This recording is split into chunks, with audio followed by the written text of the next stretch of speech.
The Human Mate for the Dragon Prince. Dragon Kings of Fire and Ice, Book 6. By Amelia Shaw. Narrated by Catherine Bilson. Chapter 1. Anselm.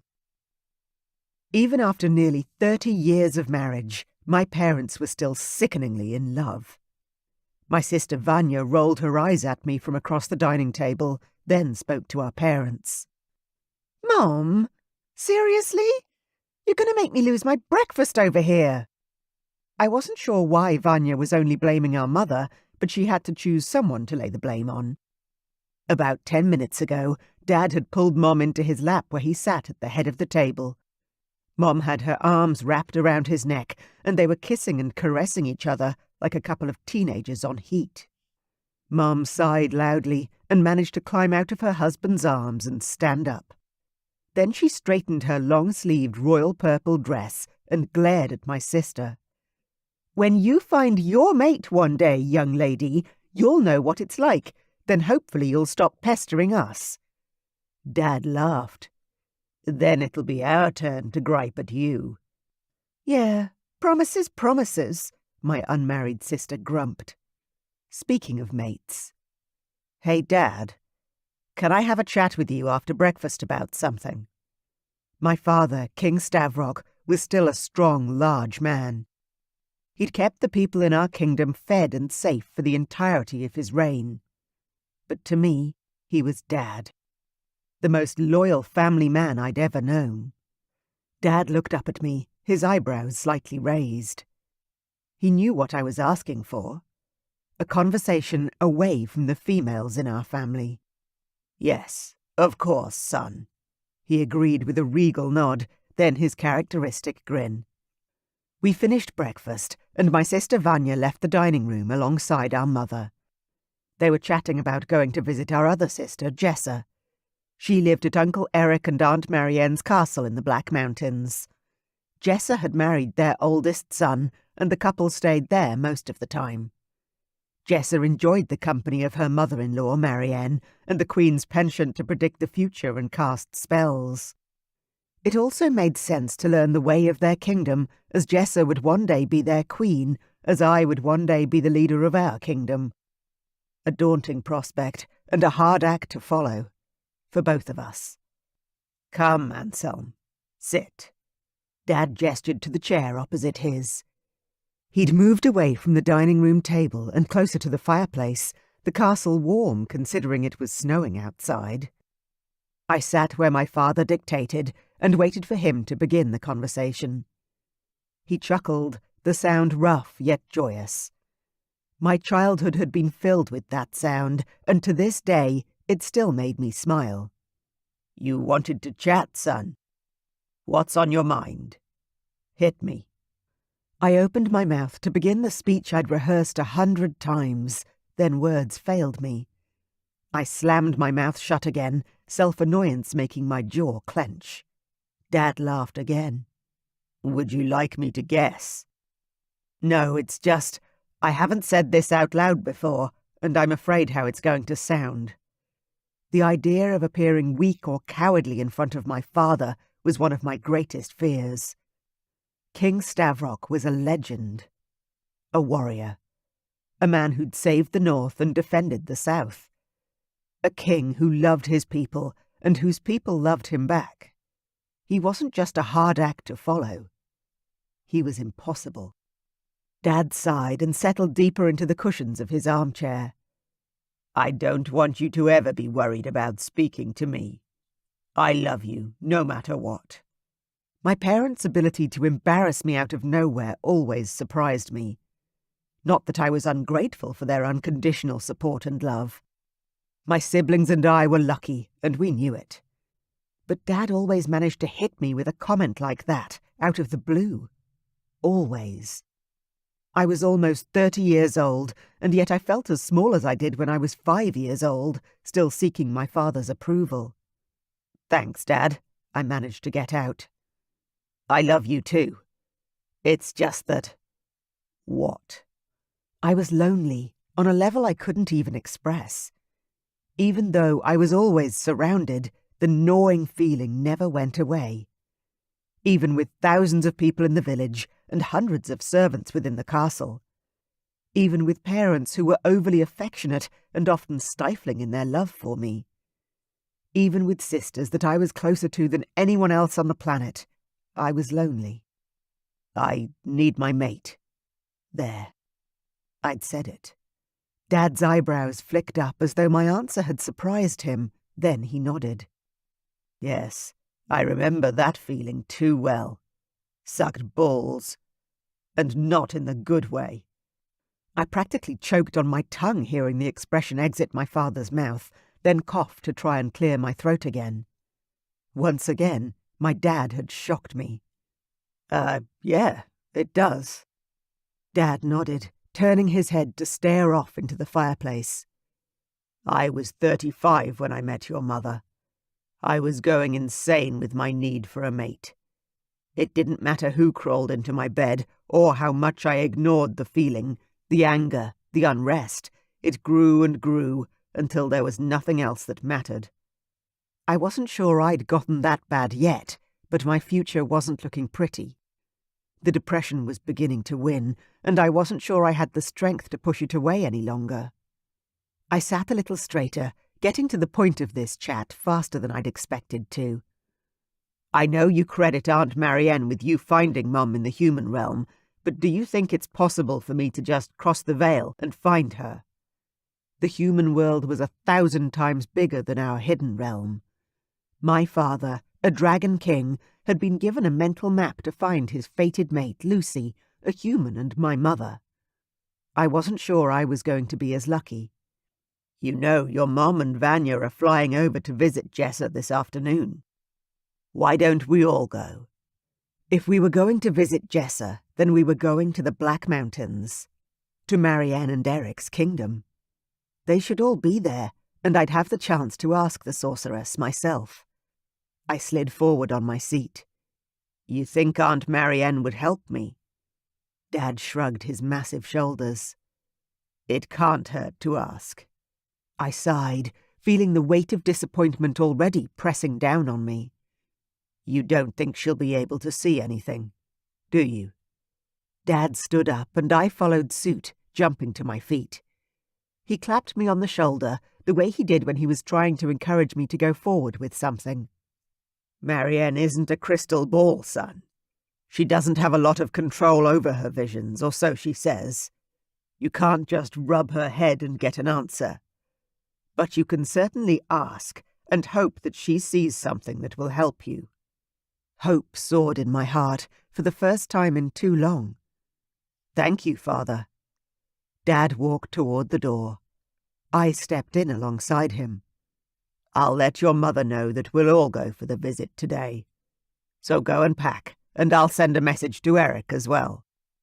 His castle is about to become considerably fuller. I chuckled and ran off to pack for a few days away. If Dad had his way, we'd all fly in our dragon form, and he'd carry Mother to the Black Mountains. Our luggage would go via horse and carriage and arrive this evening. Within the hour we were all packed, the carriage was on its way, and we were all standing on the balcony atop the North Tower. You know, this is where your father landed when he brought me home that first time, Mom said, sighing with remembrance. Vanya rolled her eyes.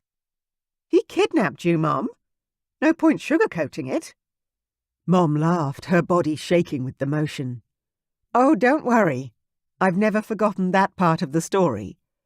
I know it's not modern or very feminist, but damn, I loved the fact that your father couldn't control his dragon around me, and he had no choice but to take me away. Vanya put her hand on her hip and glared at her. What did I say about sugarcoating things? Mom grinned, her blue eyes lighting up with joy. Okay, I was pretty pissed off to begin with. But there's nothing like being the sole focus of a man like your father. You'll see. One day. Vanya groaned and stepped up to the ledge. I'm out. See you all there. My sister threw off her fur robe, revealing her naked form. Then she jumped, launching herself into the air and shifting as she went. Her wings extended out as she swooped low over the kingdom, then flew high in the direction of the Black Mountains. My father chuckled and stepped closer to my mother. "I'll shift, then you climb on my back." She nodded and walked over to me, giving my father room to shift into his dragon so he could carry her for the trip. Our mother was human, so I was grateful, as were all my siblings, that we had inherited our father's shifting abilities. We could all shift and fly just as strongly as any full-blooded dragon we knew. Despite my mixed blood, our people loved our mother and had accepted me as the heir to the throne. I stared at her for a moment, taking in the look of love on her face as she watched my father ready to shift. It was impossible to miss the devotion in either of them. "Mum?" "Yes, sweetheart."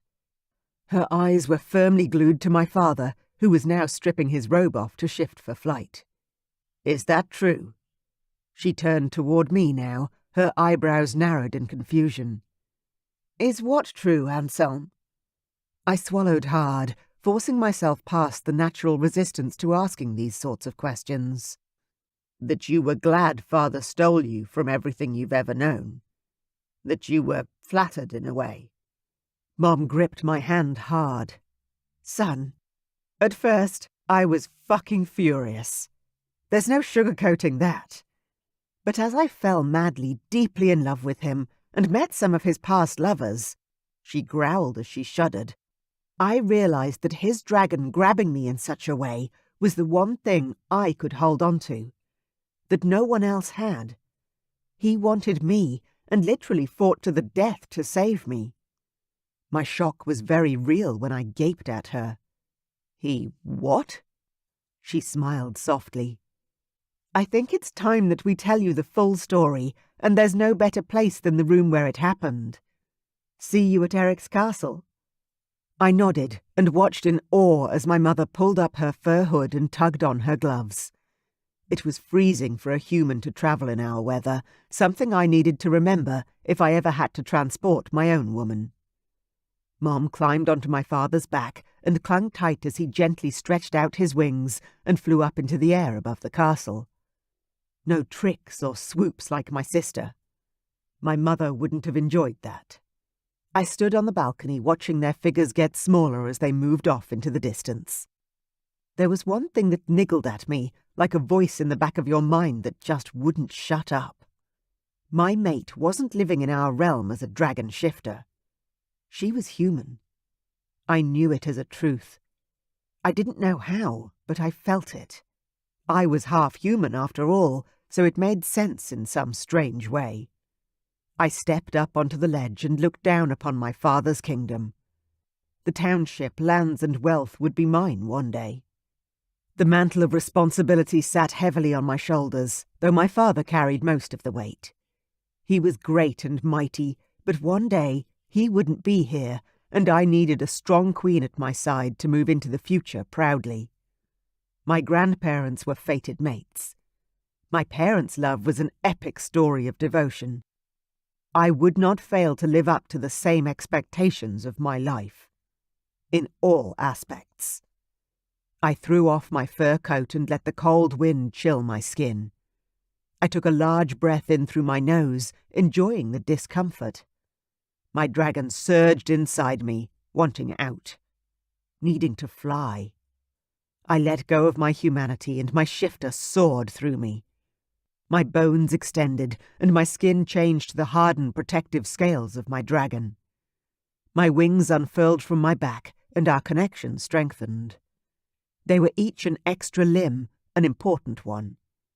I jumped from the balcony, not flying straight away.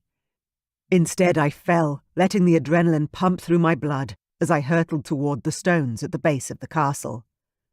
My wings wrapped around my body while I plummeted.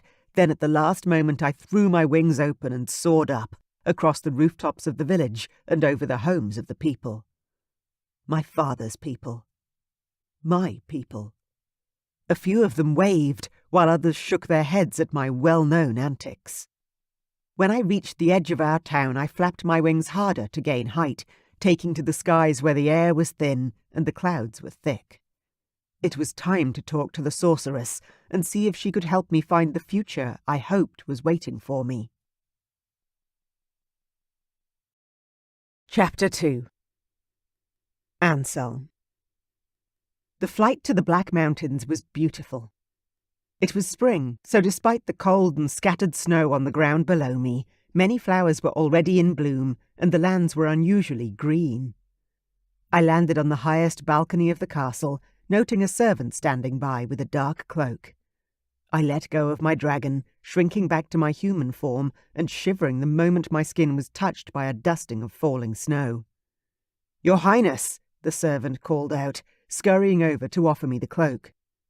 "I am Thomas, and am here to serve you." I smiled and took the wrapping from him, grateful for its warmth when I threw it over my shoulders. "Thank you, Thomas.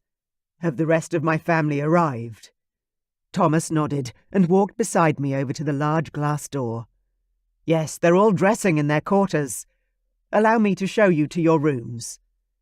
We walked inside and closed the thick door behind us. I shivered at the extreme temperature difference. It was warm in the halls as we moved along the hallway, and my body began to thaw. "Your room, sire," Thomas said, as we stopped outside a bedroom in the guest quarters. The servant was an older man and would stand on tradition, I was sure. Even so, I couldn't help but tease him a little. "Thomas, are you sure this is a guest suite? Knowing my sister, she probably told you to throw me in some sort of closet." As I expected, Thomas's face turned to horror. "Oh no, sire. This room is—" I laughed and clapped the man on the shoulder. "It's all good, Thomas. I was only joking. My twin sister may wish to stick me in the dungeon, but I'm sure the Queen wouldn't allow it." Vanya, Jessa, and I were unidentical triplets. But it was easier to say twin sister because triplet sister just didn't roll off the tongue in the same way. Thomas's lips quirked for the first time. "The princess is a lively one." I burst out laughing. "Yes, she is. She must keep your prince on his toes." Though Marianne and Eric's firstborn son, Karlak, was quite the taskmaster himself. I'd grown up spending a lot of time with him. We all had. It wasn't until Jessa turned 21 did Karlak make his move on our sister. 2 years younger than her, Karlak fought off several suitors to win my sister's hand. They were a great match. Thomas inclined his head, snapping back into a serious tone. "Our prince is very happy." I chuckled again. "I can imagine he is. Now, where do I find some clothes to wear, and which meeting area are we all meant to be at?" Thomas showed me where some of Prince Karlak's clothes had been laid out for me inside the bedroom I'd been assigned. Then he instructed me to meet the rest of the families in the larger of the dining halls. "The larger one?" I asked, surprised. There were less than 10 of us, unless my information wasn't correct. Thomas simply nodded and excused himself. "Doesn't matter, I guess," I said, still puzzling over why we'd need so much space.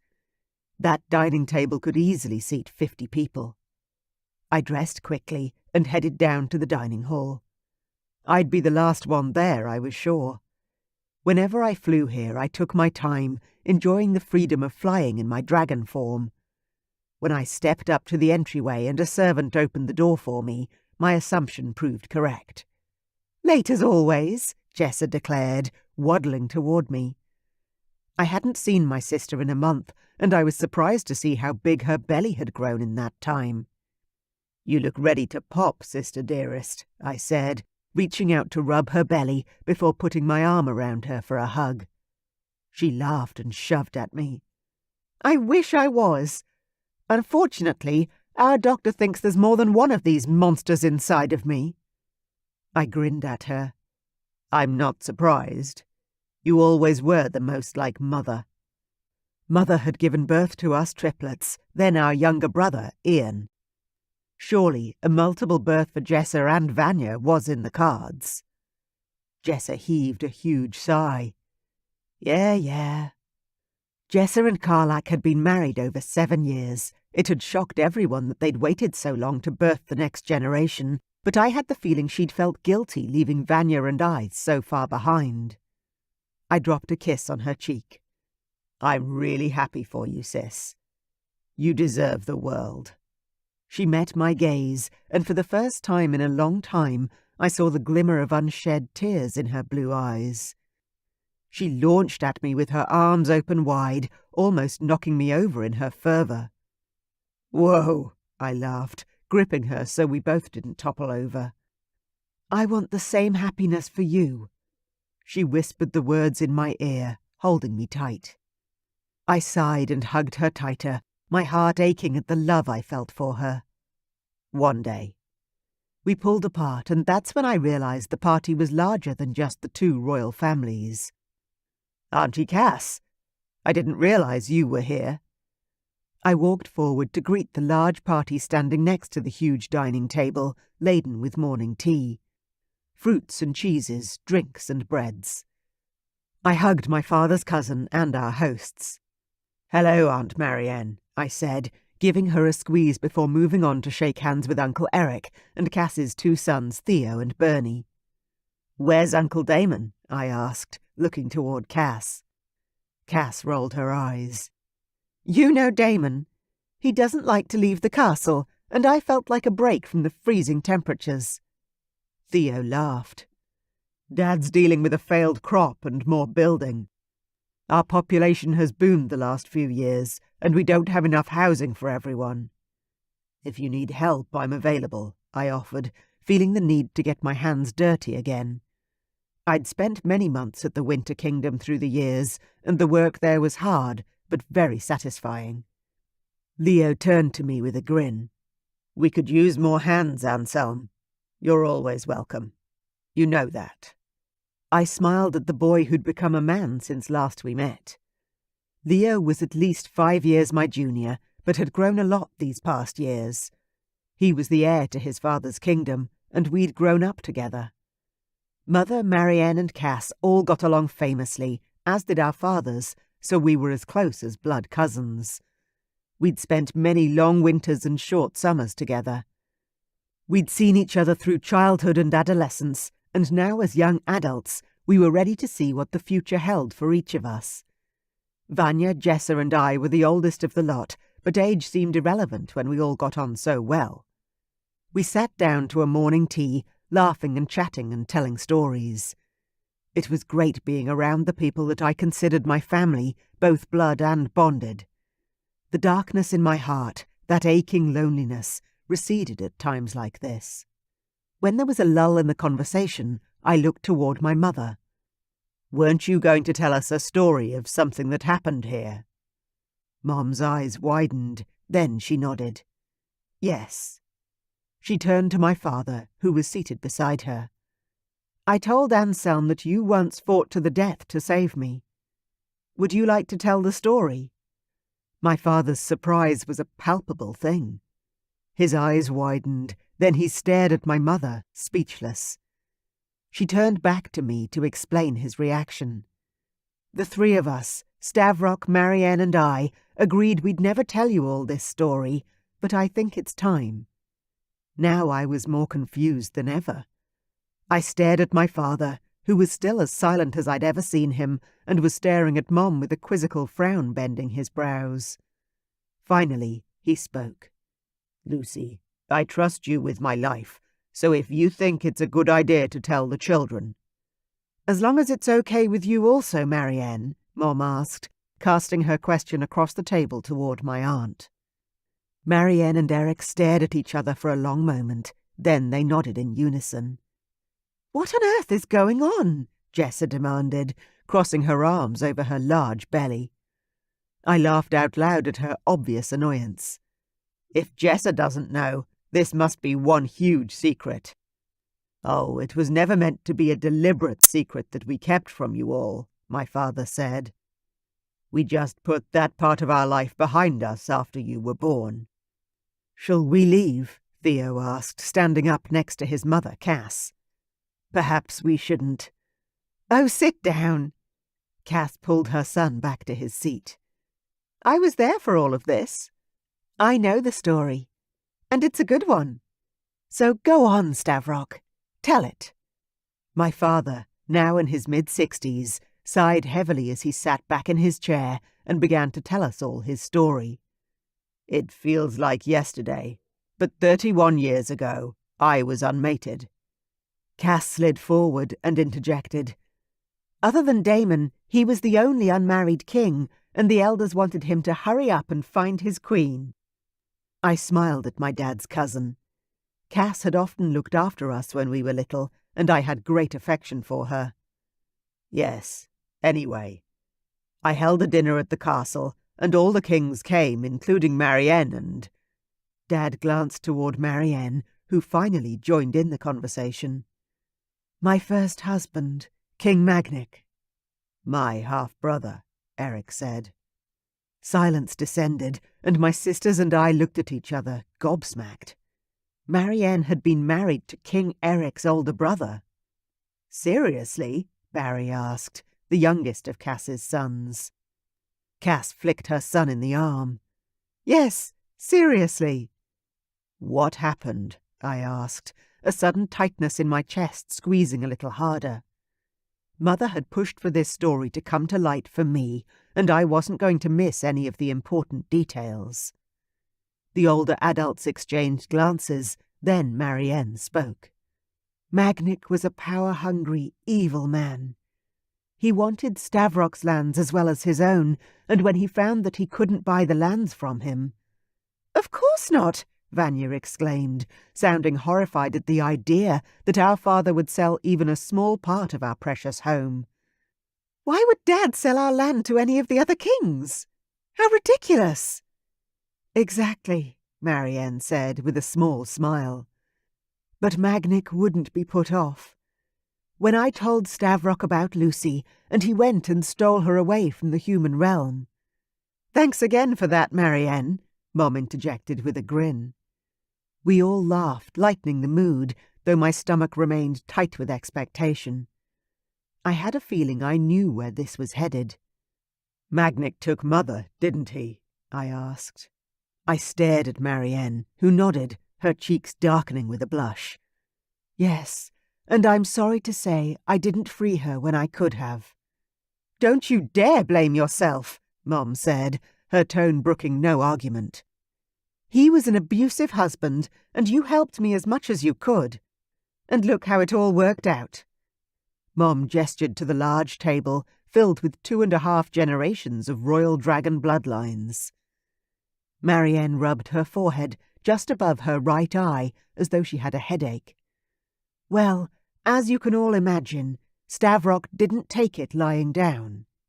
Dad groaned. She was my fated mate, and although we didn't know it yet, pregnant with my heirs. What else was I going to do but get her back?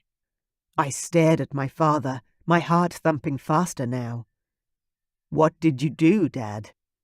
My father was a fit man who still trained daily. I knew he had once been a strong fighter, but without war, I'd never seen my father truly unleashed. Dad met my gaze with an unwavering intensity. I flew here, to Magnic's castle. He had Lucy tied to a pole as bait, and he wanted to kill me. We fought.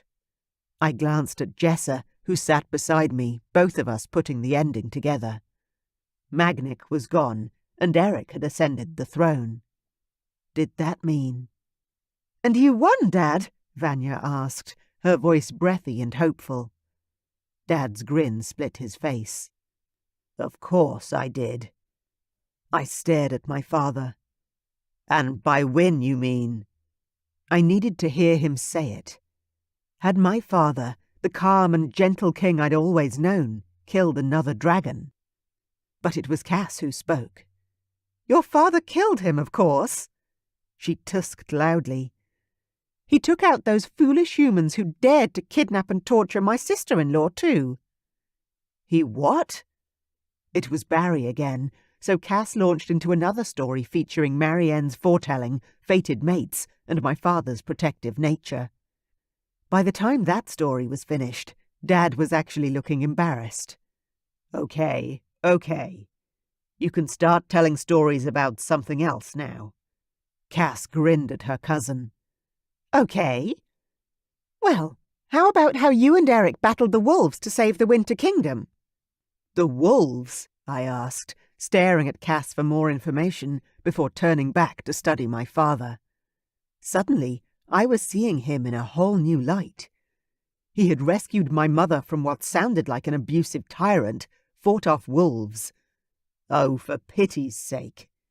Dad groaned, then picked up his glass of wine and lifted it high. "I'd like to make a toast." I made a mental note to ask my father more about his war stories, but didn't try and do so now. Instead, everyone at the table grabbed for their glass or filled it to the brim. Dad stood up and raised his wine glass high. "To us, 3 of the royal families of fire and ice. Long may we find great love and defend our thrones, our lands and our families to the very end. Hear, hear." We clinked our glasses and drank just as a bevy of servants entered the room and began to serve lunch.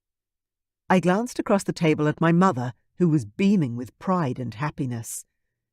It had always been hard to see my mom and dad as anything more than my parents. Even seeing them in their roles as king and queen sometimes felt strange to me. But now my eyes were open. They'd lived a whole life before we were born, and it had been filled with more danger and greater battles than I'd ever known. I could only hope that Marianne would set me on the same path as she had my father. The road to my mate and the love I so desperately craved. Chapter 3. Anselm. It was evening, after dinner and a day filled with laughter and games, that I finally managed to get Marianne alone. We were all relaxing in the small dining room, where the fire blazed and the alcohol flowed. I walked over to the sorceress, who was watching her son and daughter-in-law cuddle by the fireplace. "Aunt Marianne, may I speak to you for a moment?" She turned toward me, her eyes shimmering with her magic. "I've been waiting for you to come and speak to me, Anselm." I chuckled and crossed my arms over my chest to hide my sudden awkwardness. "Has my mother spoken to you, then?" She shook her head. "No. But I've been feeling a buzz about you all day. You want to speak to me about your future, don't you?"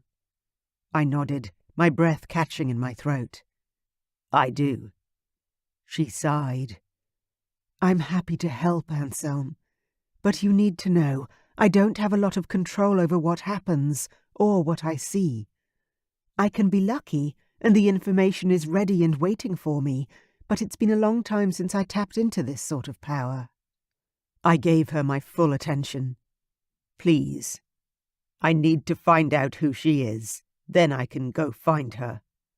Marianne searched my eyes, a smile lifting her lips. "You're so like your father. His need for a mate tore him apart."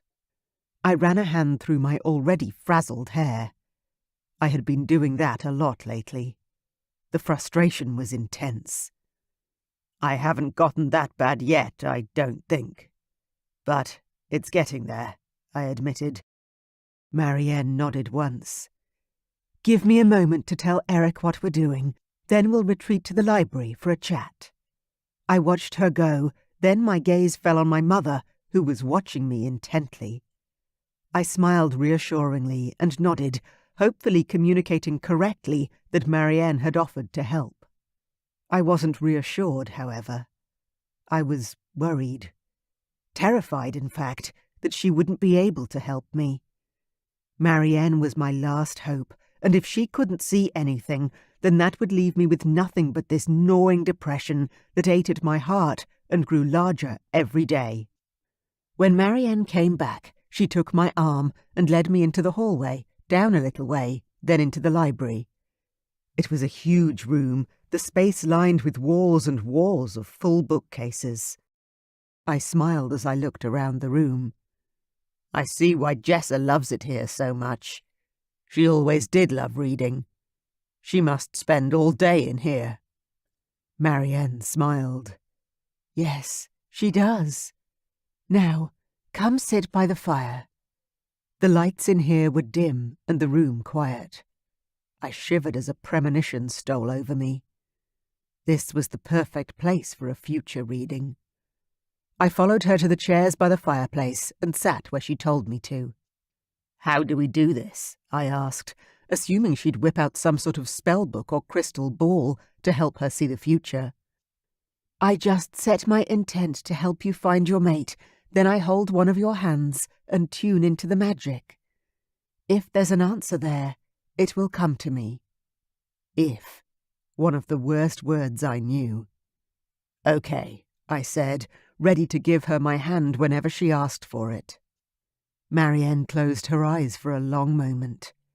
I stared at her and waited, holding my breath and counting the loud thumping of my heart in my chest. 1 ka-thump. 2 ka-thump. 3. Then her eyes popped open, the irises swirling with a purple mist I'd never seen before. Aunt Marianne looked so different to her usual self, I couldn't control my sharp intake of breath. Whoa, that's incredible. "Give me your hand." She slid to the edge of her chair. I mirrored her move and shifted forward, then reached out for her outstretched hand. The moment our palms connected, electricity shot through me, and I was blinded. I closed my eyes, and inside my mind I saw images. Visions of the past. A drunken moment in time. A night I wished to forget.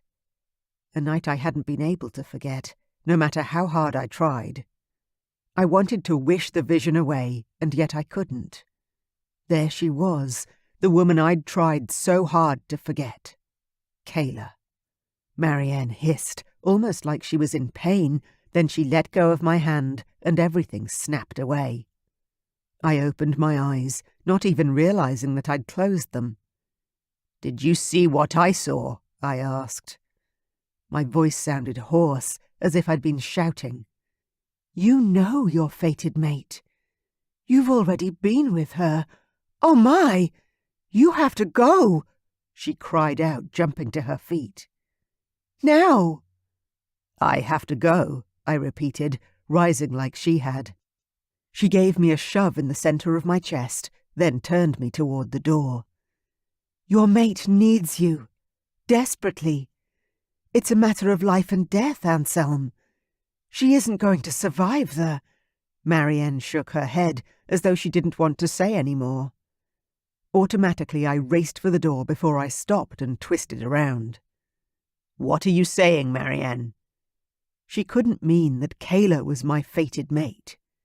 That was impossible. And was she in danger?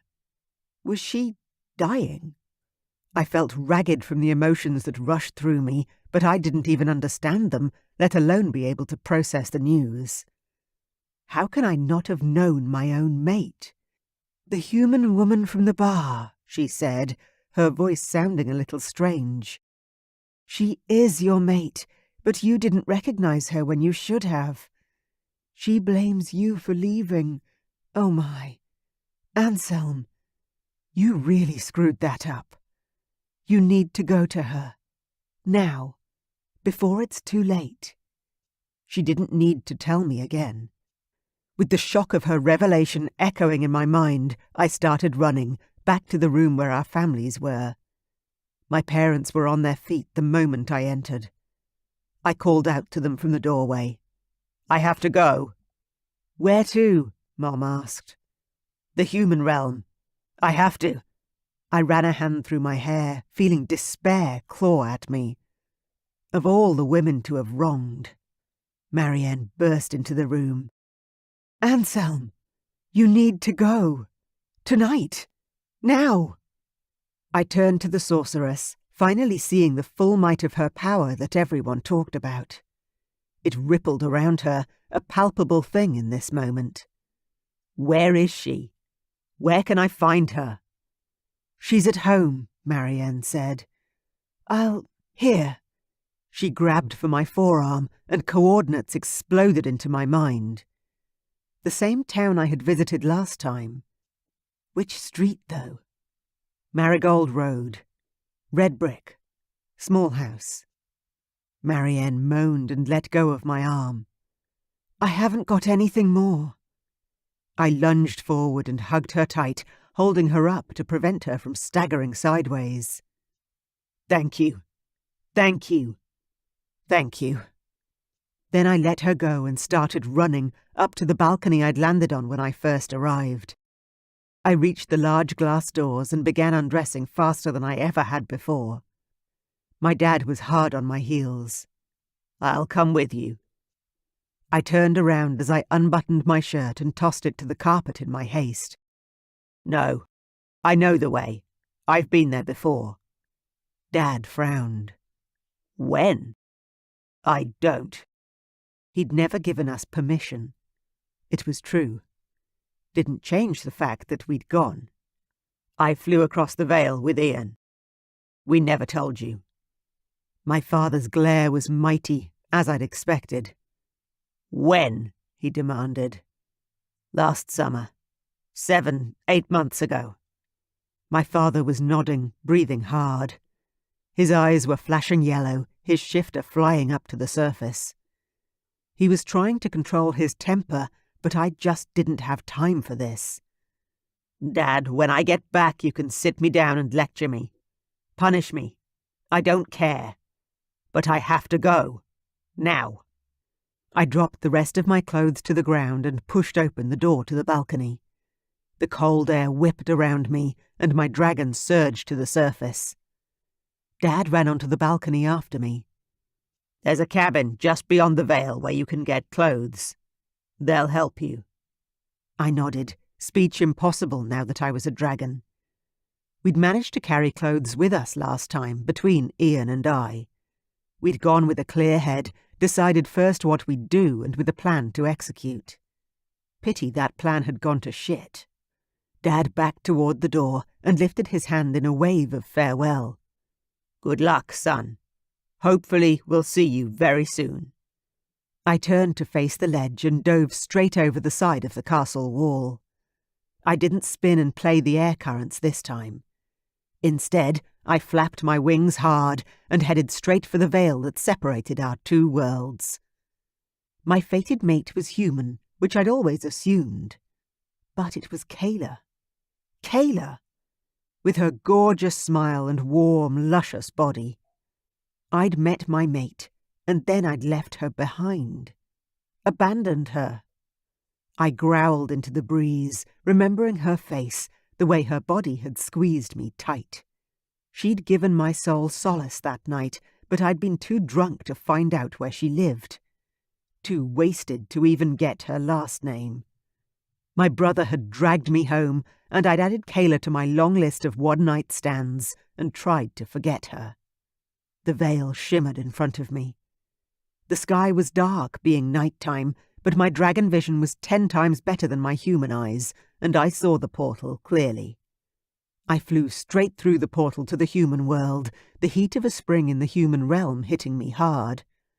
I began to drop, soaring into the fields of the farms outside the closest town. I landed on the warm dirt and let go of my dragon body, shifting back to human. Kayla, I whispered. I can't believe it. But part of me could. That one night with her had haunted my dreams. Her tender care, the way her eyes had shone when she smiled at me. But I'd assumed that I'd know my fated mate on sight. Everyone I spoke to said that when you met your fated mate, your dragon was uncontrollable. I hadn't had that issue with Kayla, so it had never come up in my mind. Even if the sex had been phenomenal, and part of me had desperately wanted to throw Kayla over my shoulder and take her home with me, I hadn't. Because all the signs for my fated mate weren't there, and that's what I'd wanted. My mate. My love. I marched toward the nearest farmhouse, which had a solitary light above the old door. I was a naked male in the middle of nowhere, and I desperately hoped my father was right, and I wasn't about to be arrested. Or worse, shot. I lifted my hand to knock on the door when my eyes caught a sign attached to a large box by the front door. It read, "Dragons. Please take whatever clothes you need. And Godspeed." I chuckled as I lifted the lid on the large wooden chest by the door.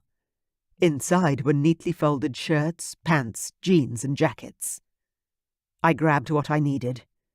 A pair of jeans that were a little tight, and a light blue shirt, which was too big. They weren't perfect, but they were clothes. Those and a pair of boots were all I needed. I set off walking toward the nearby town, glad to have the time to think. To call it a town was probably too generous. It was more of a village, but even so, it had officially produced more fated mates for dragon royalty than anywhere else in the human realm.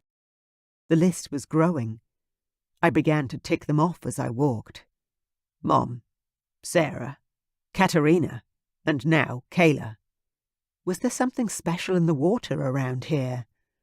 Or had fate decided it was time to mix more human blood into our dragon shifter lineage and allowed our mates to flourish in a place that was easy to access from our realm?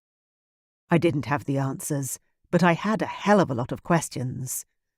I continued walking down the road and into the town proper.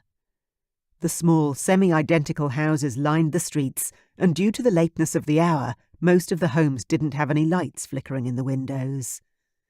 I followed some strange sense of knowing that lay within me, walking past the centre of the town and then turning off the main road and down a side street.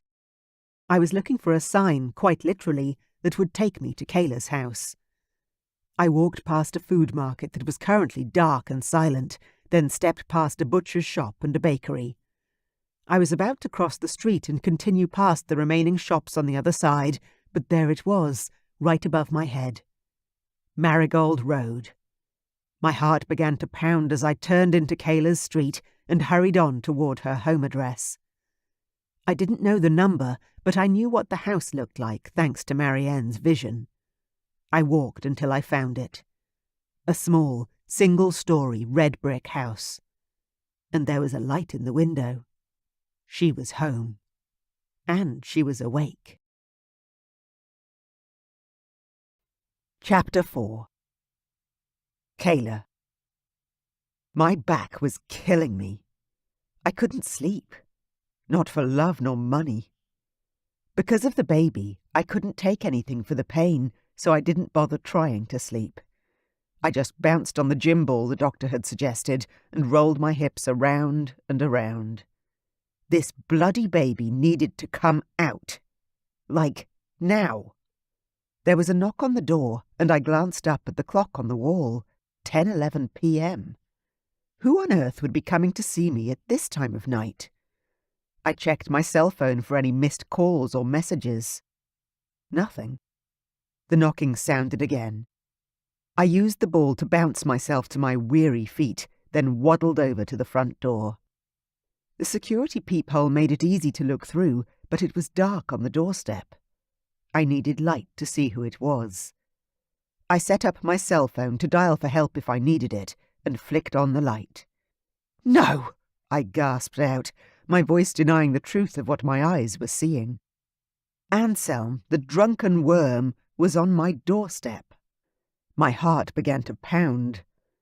I gripped my belly hard, the baby Anselm put inside me kicking out, stronger than I'd ever felt before. Was the baby responding to my emotions? The upshot in blood pressure? Or was it something else? Surely to God, my baby couldn't sense his or her father nearby. "I know you're in there, Kayla. Please open the door." I shivered and turned around, pressing my back against the solid wood of the front door. Shit. "I just want to talk to you. To apologize. Please, let me in." I rubbed my belly harder, round and round in circles, while I tried to think of a way out of this. I hadn't told him about the baby that had been conceived from our one-night stand. Whether or not I would have told him was moot. I didn't have his cell number or his last name. Not to mention the fact that he'd simply vanished seemingly into thin air after that night.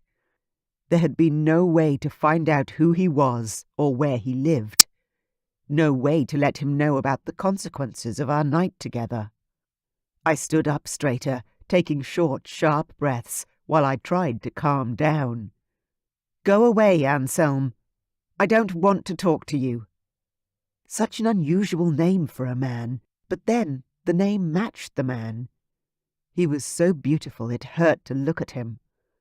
I wasn't usually one to go for pure looks, especially not pretty boys like him. But the night we'd met I hadn't been able to control myself, and now look where I was. Pregnant and alone. "Kayla, please." He called again, knocking 3 times. I sighed. Okay, not so alone anymore. At least, right this minute. He wasn't going away, that was for certain. He'd found me, and I was going to have to deal with this. Now. I reached for the deadbolt and clicked it open. Then I removed the chain, sliding it along and unclipping it. I'd imagined this moment so many times, when I would finally confront him about his disappearing act. Those thoughts used to keep me up at night. Now it was my bladder waking me at all hours of the morning. I took a deep breath, though my stomach twisted and my heart pounded with sickening lurches against my ribs. Here goes. I pulled open the door, a glare firmly entrenched on my face. He was standing on the stoop in clothes that didn't fit him, nor did they suit him. "Have you been raiding the Goodwill bins or something?" His blue eyes struck my face, leaving me breathless. He'd had the same effect the first time I met him. And despite all the anger and resentment I'd built up over the last 8 months, seeing him again felt so good. Too good. I hauled up the walls around my heart, reaching for the feelings of anger and betrayal that I'd kept burning for so long. "What are you doing here?" I asked. But he wasn't looking at my face anymore. His gaze had dropped to my swollen belly, where his child shifted and kicked as though it were on display at the local fair. "You're pregnant!" His mouth gaped open, and his eyes were wide in complete astonishment. I crossed my arms over my chest, not the easiest feat, when my boobs literally sat on my belly now. "No shit, Sherlock." So he wasn't here because someone had told him about my pregnancy. Interesting. "It's mine." He sounded as sure as a man had ever been. "No, it's mine," I said. "You left. You didn't give a shit about me or this baby, so I... Oh." Pain hit me low down, hard. A large cramp was the best way to describe it, but it took my breath away. You need to come home with me. My mother will know what to do." I tried to laugh, but had to breathe through the pain instead. When the cramp finally subsided, I managed to say, "Your mother? Are you serious? What's she going to do?" I'd been having some cramps all day, but nothing like this. Anselm was breathing strangely. I narrowed my eyes at him as I finally straightened to my full height once more. "Are you okay?" Was he having some sort of panic attack or something? I wouldn't be surprised. I'd almost had a conniption the day I found out I was pregnant. He shook his head, his hands tightening into fists. "We have to go. Do you have a snow jacket? Something warm to wear?" I rolled my eyes at him. It was spring and the weather was fine. What was he talking about? "Anselm, I think you need to go home and come back another time." Another tightening in my belly told me that the next time I saw him, there might be 2 of us. He shook his head rapidly, then pinned me with his gaze. "What's wrong with your eyes?" They weren't blue anymore. How was that possible? Anselm took a step closer, and I took one back. Not because I was actually afraid of him, but because he was acting so intensely. "Listen to me, Kayla. I am a dragon shifter from another realm. You're my mate, and I am inches away from losing control. I need you to rug up as warm as you can, lock the house, and come with me." I laughed, because honestly, what other reaction could I have? "A dragon what?" "Shifter," he gasped out. "I don't believe you." When he looked at me this time, his eyes were pure silver. "I'll prove it to you. Get dressed in your warmest clothes and... Is there something you can sit in that I can carry?" He began glancing around, then pointed at my car. "That's perfect. Get dressed. Buckle yourself in. Then we have to go." Why do I always fall for the crazy ones? There was only one thing for it, and that was to call his bluff. I threw my hands up in the air. "Fine. But when you don't turn into some fire-breathing dragon, you go away." He nodded strangely, his breathing rapid and fast. He was shaking like someone off their meds, and I slammed the door shut, just to make a point. I was not happy that he had just turned up out of the blue like this and started spouting nonsense at me. "Why, baby? Why?" I asked, then groaned as the baby kicked out at me. "Fine," I muttered. "But you know he's crazy." I waddled to my bedroom and pulled out my warmest jacket. I managed to just do it up around my huge belly, then slid my feet into my only pair of fur-lined boots. I was almost out the door when my gaze caught on my packed hospital bag. I didn't need it, of course. He wasn't carrying me anywhere. But something, a cosmic nudge from the universe, told me I shouldn't leave the house without it. I rubbed my belly again. Almost 40 weeks pregnant, I probably should keep this bag in the car anyway. Now that I had a good and logical reason to take the bag, I picked it up and opened the door. Anselm had stripped off his baggy shirt and was now standing on my front lawn in nothing but those too tight jeans. I groaned and tried to look exasperated, but the truth was I could barely drag my eyes from his amazing form. What man looked like that outside of a magazine? He was freaking huge. His shoulders were even bigger than the last time I saw him. I lifted my chin, despite the fact I felt as fat as a hippopotamus, and waddled over to my tiny car. It was 4 doors, barely, and had next to no trunk space. I desperately needed an upgrade, but hadn't been able to afford all the baby expenses and a new car. So I'd invested in a great pram and intended to lose some of the excess weight I'd put on, walking around town and doing my shopping that way. "You're going to feel really stupid soon," I said, throwing my bag in the back seat, then squeezing into the driver's side. My spare keys were in the baby bag, so if he went any more nuts on me, I'd just drive away. Not easy with my belly almost touching the steering wheel, but I'd do it if I had to. The local police were only a few blocks away. I lifted the lever to slide the chair back to give myself more room, then rubbed my belly slowly as I forced myself to take deep breaths. Even that small amount of exercise made me pant. Anselm dropped his face next to the window. "Buckle yourself in. And don't be afraid. I'll never let anything happen to you or our child." He was serious, and the tone he was using was beginning to worry me. "Okay," I managed. He was delusional, after all. He had to be. And the best way to prove to him that he was delusional was to ask him to show me the dragon and watch him fail. Right? I was sure that's what I'd seen on a TV show. Or something like it. Anselm stepped back, and I watched him through the side window. And what I saw wasn't possible. He began to change and transform. He grew so tall I couldn't see his head through the car's window, not that I wanted to see his head anyway. His belly was scaled and grey in colour, and his wings... Oh my God. No way. He has fucking wings.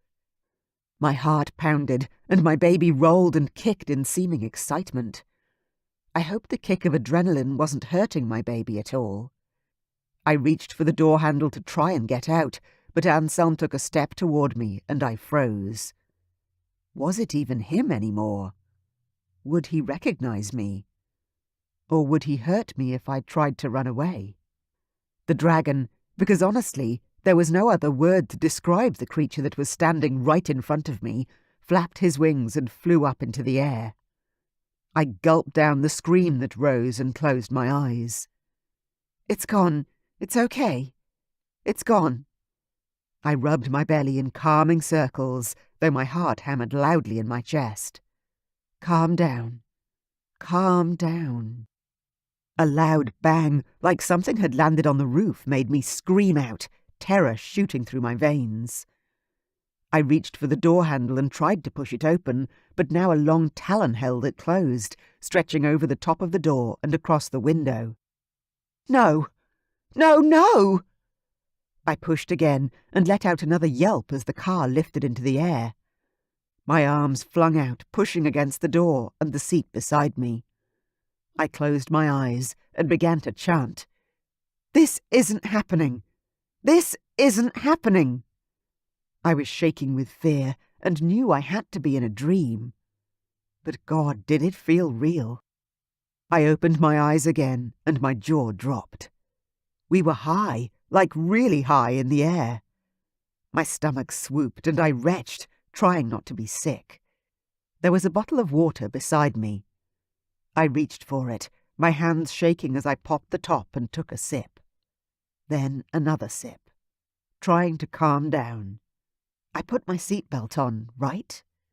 I checked, and I'd done that one strange thing he'd asked me to do. Thank God. Not that a seatbelt was going to save me if he dropped us from this height, but at least I wasn't going to accidentally fall out the door. How the hell was I going to wake up from this dream?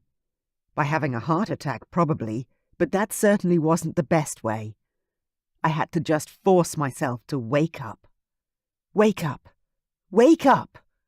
I slapped my cheeks and blinked rapidly. Come on! I slid my fingers down to the steering wheel, then moved my hands slowly around the car, grounding myself and trying not to think about the distance to the ground. If he dropped me, I was dead. There was no other possible ending for me or my baby. Anselm's words echoed in my head. "I'll never let any harm come to you or our baby." I tried to let that reassure me and dropped into my meditative breathing. I closed my eyes and focused on my body, my hands, my feet, my legs, my belly. I slowed everything down, trying to stay calm. I was sweating from stress and began to unfasten my jacket. The moment I opened the jacket, I shivered. That was strange. It wasn't cold out tonight. I opened my eyes and peered out. Snow was falling onto the windscreen. What the hell? I reached out to touch the glass and found it cold. Where the hell are we? Because I was almost certain we weren't anywhere near my hometown anymore. Chapter 5. Anselm. I beat my wings as hard as they would go. The combined weight of the car and my mate was by far the heaviest I'd ever carried. But I pushed on, through the vale and beyond, soaring on the cold air and using the gusts of wind to help us toward home. I wasn't sure if my parents would be back from the Black Mountains yet, or if taking Kayla to Marianne was smarter than going back to my family castle. But as pain ripped through my leg muscles and my wings strained against the downward weight, I realized I had no choice. My home was closer, and the only option. I wouldn't make it to the Black Mountains. Despite the turmoil of emotion inside my head, I tried to focus on only one thing: getting my mate and our child to safety. I couldn't slip, nor could I land wrong. The normal place for the royals was the top balcony on the highest level of the castle. I wasn't sure the car would fit safely on the balcony, and even if it could fit into that tight space by some miracle, I wasn't sure I could land there safely. I scanned the horizon for a safe place to put my mate. The land around the castle was heavily populated with streets and homes, but further out were fields of crops and snow. My gaze fixed on a field near the entrance to the castle, where freshly fallen snow was covering the ground. That was where I would have to land. I soared lower, hearing Kayla's muffled shrieks rising up from the car beneath me. I had no idea how she was going to react when I actually landed, but my dragon didn't care. All he cared about was the fact that my mate was now safe, with us, and about to birth the next generation of dragon kings. We got lower and lower, the snow falling hard and fast. I fluttered my wings at high speed, hovering just above the ground so that I could set the car down as gently as possible. As soon as the wheels touched the ground, I let go of the weight of the car, and it sunk down onto the tires. I launched myself forward so I didn't land on top of the car and collapsed in the snow in front of the hood. My breath was heaving. Thank God she drove a mini automobile. I would never have been able to carry her inside of one of those larger cars that looked like an armoured tank. Kayla flicked a switch and started the engine. Oh, crap. She was trying to run from me, but her car wouldn't make it far in this snow. I had to stop her before she hurt herself. She flicked on the car's headlights, effectively blinding me. I turned my head away, still breathing hard.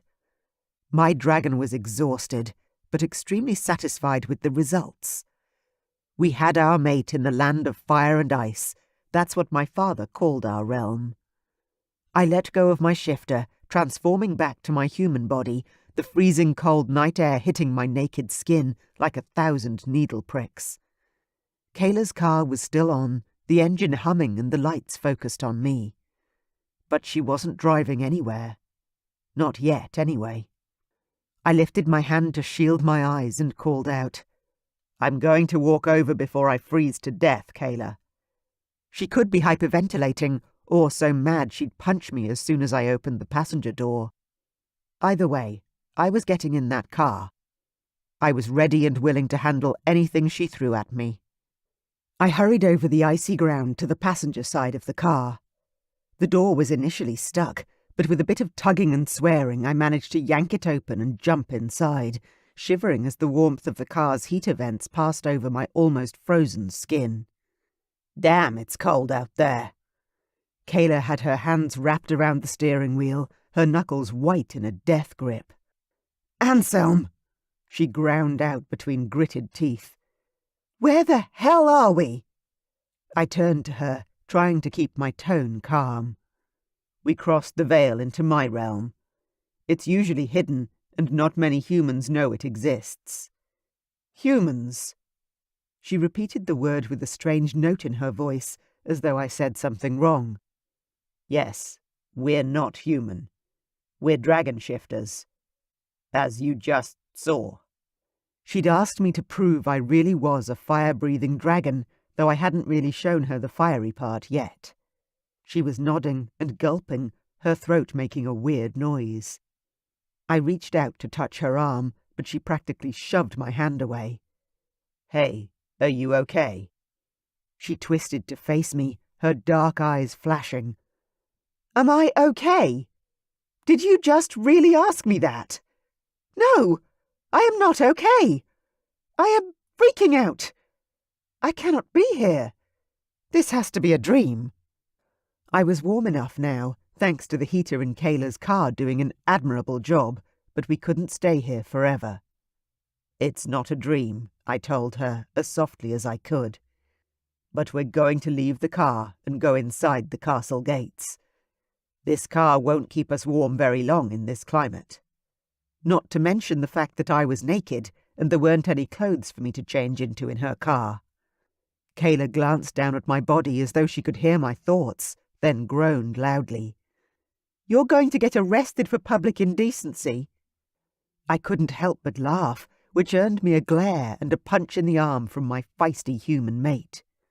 "I'm sorry," I said, unable to remove the grin from my face. "But there's no such thing here. All of our people, well, most of them anyway, can shift into dragons at whim. Nudity is not a big deal in our community. It is natural and normal, though not advisable in this weather." Kayla turned toward the windscreen, which was now covered in snow. "What is with the winter landscape? Are you guys behind us in seasons or something?" I shook my head. "No, we are in spring here also, but there is snow and ice almost all year round. My father calls our country the land of fire and ice, for the dragons and the snow." Kayla was nodding again in that weird way she had, with her wild eyes and gulping in her throat. "So you're saying that I really am in some strange land with dragons and castles? Oh my God, I feel like I travelled back in time or something." I laughed softly. "You'll feel like that inside the castle. We don't have a lot of technology, choosing a simpler life for our people and ourselves." Kayla wiped at her eyes, where tears fell onto her cheeks. I reached for her, and this time she didn't push me away. "It's going to be okay, Kayla." "No, it's not," she sobbed, and my whole heart broke for her obvious confusion and fear. But what she didn't understand yet was that she was the mate to the future king, and her every whim and desire would be granted for the rest of her life. "Let's get you inside," I said, squeezing her arm. "You're probably exhausted and need a hot shower and a warm bed." "I'm not sleeping with you." "Ow." She grimaced, then rubbed her big belly. "Bloody baby is so ready to come out." I made a quick calculation in my head and came up with a scary number. "You'd be almost 9 months now, wouldn't you?" She lifted her head and looked into my eyes, and there I saw all the shadows and doubts that I would need to chase away. "Yes, I'm 39 weeks. I wasn't sure what that was in human terms, but it was very obvious that both my mate and her babe would be much happier when the pregnancy was over. "Well, neither of us wants you to have the baby in this tiny car, so how about you button your coat and we walk to the castle?" She wiped at her face, then reached for a tissue from the console to blow her nose. "What about you? Won't you freeze?" I shook my head. "My temperature runs hotter than a human. I'll be fine as long as I can get inside relatively soon." Dragon shifters in their human form could survive naked several hours in temperatures like this. Longer if we had to. She shook herself and took some deep breaths, like she was pumping herself up to conquer a huge task. "Okay.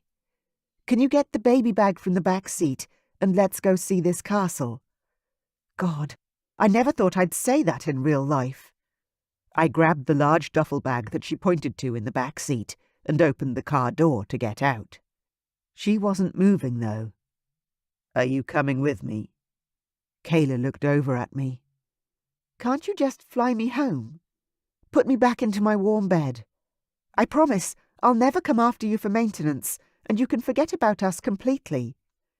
I so wanted to lean over and kiss her lips. I'd reassure her that I was never leaving her again. But that wasn't what she wanted to hear, so I kept those thoughts to myself. "Even if I wanted to, which I don't," I said. "I'm exhausted. I could never carry that car back through the Vale. You'd have to ride on my back, which in your condition is probably not the best idea." Her eyes widened, and then she shrieked, "Are you telling me I'm stuck here?" Oops. No. I just think that consulting my mother might be the best thing here. She's human and has more knowledge than I do about your anatomy. I'd never understood before how Lucian, King Damon's half-brother, had been able to live in the human world with his mate for a time. But now that I knew firsthand about the strength of the mate bond, I knew I'd do anything to keep Kayla by my side. Anything. "Your mother's human," Kayla squeaked, and I nodded. "Did your father carry her through the Vale against her will as well?" I presumed she was half joking, at least about me taking her against her will, since Kayla had actually asked me to shift and prove I was a dragon. "She didn't ask you to carry her here. Shut up." I answered her honestly. "Well, yes, actually. He tracked her down, since she is his fated mate, and when he shifted, she fainted." "And he kidnapped her?" Kayla asked, her mouth dropping open. I laughed and turned toward the car door once more. "They tell the story much better than I can." Kayla huffed. "I bet." "Come on. Let's get out of here before everyone's in bed and there's no one to open the doors for us. I jumped out of the car, Kayla's bag in hand, and hurried around to her side. She'd already managed to open the door and was hauling herself up and out of the car. "Brr, it's freezing!" "Literally," I said, grabbing her hand. "Stay close. We've lost people in blizzards like this before." She pressed into my side, and I led her in the direction of the castle gates. The guard standing at the top stared down at us with a surprised frown. I called up to him. "It's me, Thomas. Can you open the castle gates for us?" "Oh, yes, sire." The guard ran off to do my bidding. "What did he call you?" Kayla asked. I didn't get to answer her because she was too busy gaping at the entry to the castle as the huge gates opened slowly. They pushed the snow into massive piles each side of the entrance and revealed our small village within, containing quaint homes and cobblestone streets. "Wow, it's like a medieval fairy tale," Kayla whispered. I chuckled. "Yes, but with electricity and good plumbing. We don't have a lot of technology, but we do have both of those things. All provided by my father for the whole kingdom. No one in our land was without a roof over their head, clean water, or heating." We hurried inside the gates, which closed behind us. We didn't have a lot of enemies anymore, but my father still chose to keep everything secure, and we had guards on the walls all the time. "Sire," a guard called from the wall, then he threw down a long, fur-lined cloak. "Thank you," I called back, grabbing the thick robe and pulling it around my naked body. "Well, you were certainly right about them not arresting you for being naked." She spoke with a raised eyebrow. "Let's get up to the castle," I said, trying not to laugh. "Okay, but go slow." She grabbed onto the hand I offered her.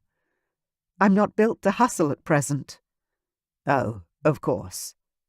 I put my arm around her and directed her through the streets of our town and up toward the castle. By the time we got to the top of the steps, she was huffing and puffing. "I hope it was worth all that trouble." "What?" I asked. "Getting me up here." She seemed to be gasping for air. I nodded. "It will be. The accommodations in the castle and the food alone are well worth the trip." She bent forward for a moment, rubbing her belly and breathing deep. "You okay?" She nodded, then stood straighter. "Yeah. I've been getting cramps for weeks now, but it never progresses into full labor." "Maybe our baby was waiting for me to arrive," I suggested, which earned me a glare of the filthiest kind. "Well, if you'd bothered to call me or contact me or follow up even once after our night together, you could have been part of this from the start." Then her face calmed, and she shrugged with seeming nonchalance. She stared at the doors in front of us, as if she couldn't bear to face me a second longer. "Now it's too late." I shook my head, my heart squeezing tight in my chest. Hoping I spoke the truth. "No, Kayla. It's never too late." Chapter 6. Kayla. I could barely breathe and was wheezing like a pug. I was so unfit, and this baby made things so much harder. He, or she, was squishing my lungs and my stomach, and the extra weight made my legs and lower back ache. But I'd made it up all those bloody steep streets, and now I was standing in front of huge stone doors at the top of a staircase that had almost killed me to walk up. Anselm had better be correct, and our destination worth all this physical exertion. I was avoiding thinking about the emotional stress at this point. I had a lot to process, but I didn't want rising anxiety to adversely affect the baby. Anselm walked over to the doors and knocked loudly using the large, ornate knocker. I quirked an eyebrow at him, aiming for humour, even though I still couldn't breathe properly. "You don't have a key?" He laughed. "This door can only be opened from the inside." Why would they do that? Security, maybe? The doors opened, and a man dressed in black robes stepped out into the snow. He looked like a servant, especially when he bowed low before he spoke. "Prince Anselm, we were not expecting you tonight, sire." Sire? Prince? Oh my God. No. Tell me you're not who they're saying you are. Anselm, the cheeky bugger, didn't answer the question. Instead, he grinned at me before putting an arm around my waist and drawing me inside. "Come on. It's much warmer in here." I forced my aching legs to keep moving and waddled into the foyer. Then I stopped and stared around the entrance area, shocked at how beautiful everything was. The floors were marble, and plush red carpets ran up an enormous staircase. "Where the hell are we?" "You actually live here?" I asked, but he wasn't listening. He was talking to the man who'd let us in the front door. I turned away from him and took my time absorbing my surroundings. The lights were dimmed, probably due to the late hour, and there was mostly silence in the background, but God, it was all so beautiful. Suddenly I yawned loudly, unable to help myself, and covered my mouth with my hand. The adrenaline from earlier was beginning to leach out of my system, and the fact that it was past midnight and I was practically 9 months pregnant began to weigh on me. When Anselm finished his conversation and walked over once more, I spoke up. "I'm sorry, but I think I need to lie down pretty soon." He nodded. "Of course. And please don't apologize. I imagine this has all been a lot to take in. The servants are getting my sister's room ready for you. It's next to mine, so if you need me during the night, I won't be far." He indicated with his hand that I should follow, so I did. I didn't need a fancy room. All I needed was one of the couches we passed and a blanket. I was practically falling asleep on my feet. Somehow my back wasn't sore anymore, and my body was relaxed, more than it had been in months. I had no idea how that was possible, since I'd done nothing but fight and scream while I was carried here, but it was true. Was it the cold air and unfamiliar environment that had shocked my system out of its aches and pains? Or was it something more complex? Something to do with the man, dragon, shifter, or whatever he was, who had brought me here and seemed determined to look after me and our baby. We walked down a long hallway, then Anselm stopped in front of a wooden door. "This is my sister Jessa's old room. Mine is there." He pointed at a door about 15 feet further down the hallway. I crossed my arms over my chest, suspicious as hell. "There's no adjoining door, right?" Not that a man like him would likely want to force himself on a woman who probably weighed more than he did, but still, I had to ask. He tilted his head and frowned at me. "Between siblings? That would be weird." I didn't have the brain power to explain, so I just asked, "Your sister won't mind if I sleep here?" He shook his head.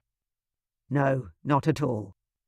My parents and both of my sisters are visiting family friends and will be gone for the next few days." Okay. I didn't have anything else left in me to fight him. There was a bed inside this room, and it was calling my name. I pushed open the door to the most opulent bedroom I'd ever seen. It rivaled every magazine cover ever.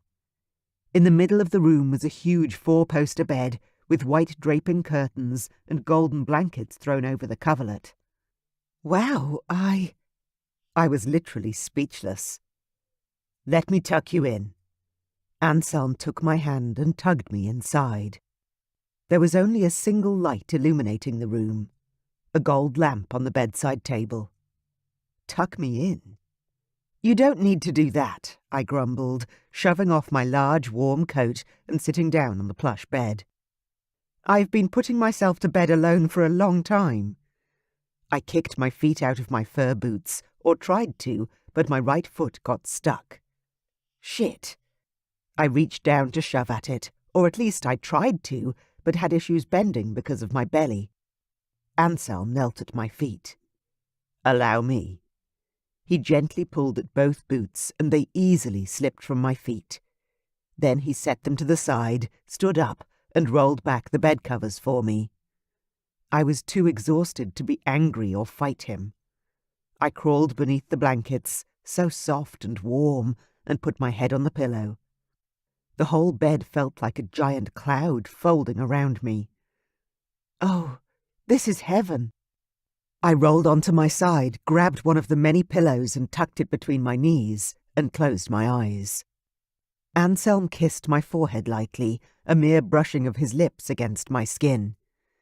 The sensation sent a frisson of something delightful through my body, but I was so tired and confused that I couldn't quite grasp what it was.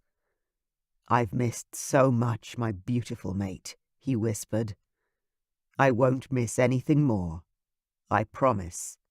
I didn't know what to say and didn't bother trying to answer him. There was too much water under the bridge now. Surely he understood that. He clicked the lamp next to the bed, and the whole room fell into darkness.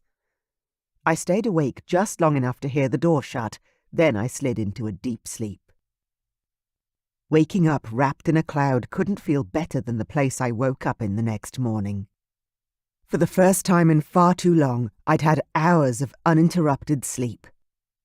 Although my bladder was now screaming at me to get up and go to the bathroom, the rest of me was rested and relaxed. The baby shifted and kicked out, obviously frustrated about being trapped inside me. He or she really seemed determined to want to come out. "Okay, okay!" I groaned, throwing back the covers and rolling up to a standing position. The plush carpet beneath my toes was exquisite and made the plantar fasciitis I suffered from in the mornings so much easier to bear. I pushed open one of the doors off the bedroom and found the most amazing walk-in closet. It was huge, the size of my kitchen at home. I closed it because, unfortunately, not a single thing would fit me at present, even if I was the sort of girl to borrow and wear another woman's clothes. Behind the next door, I found what I was looking for. A huge white and gold bathroom extended out the length of the closet. It had a huge bath, a walk-in shower, and a large vanity with mirror. I waddled over to the toilet and quickly sat. Peeing all the time was one of the many things I didn't like about pregnancy.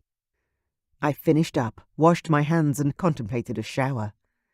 But with no fresh clothes to put on, there really wasn't any point.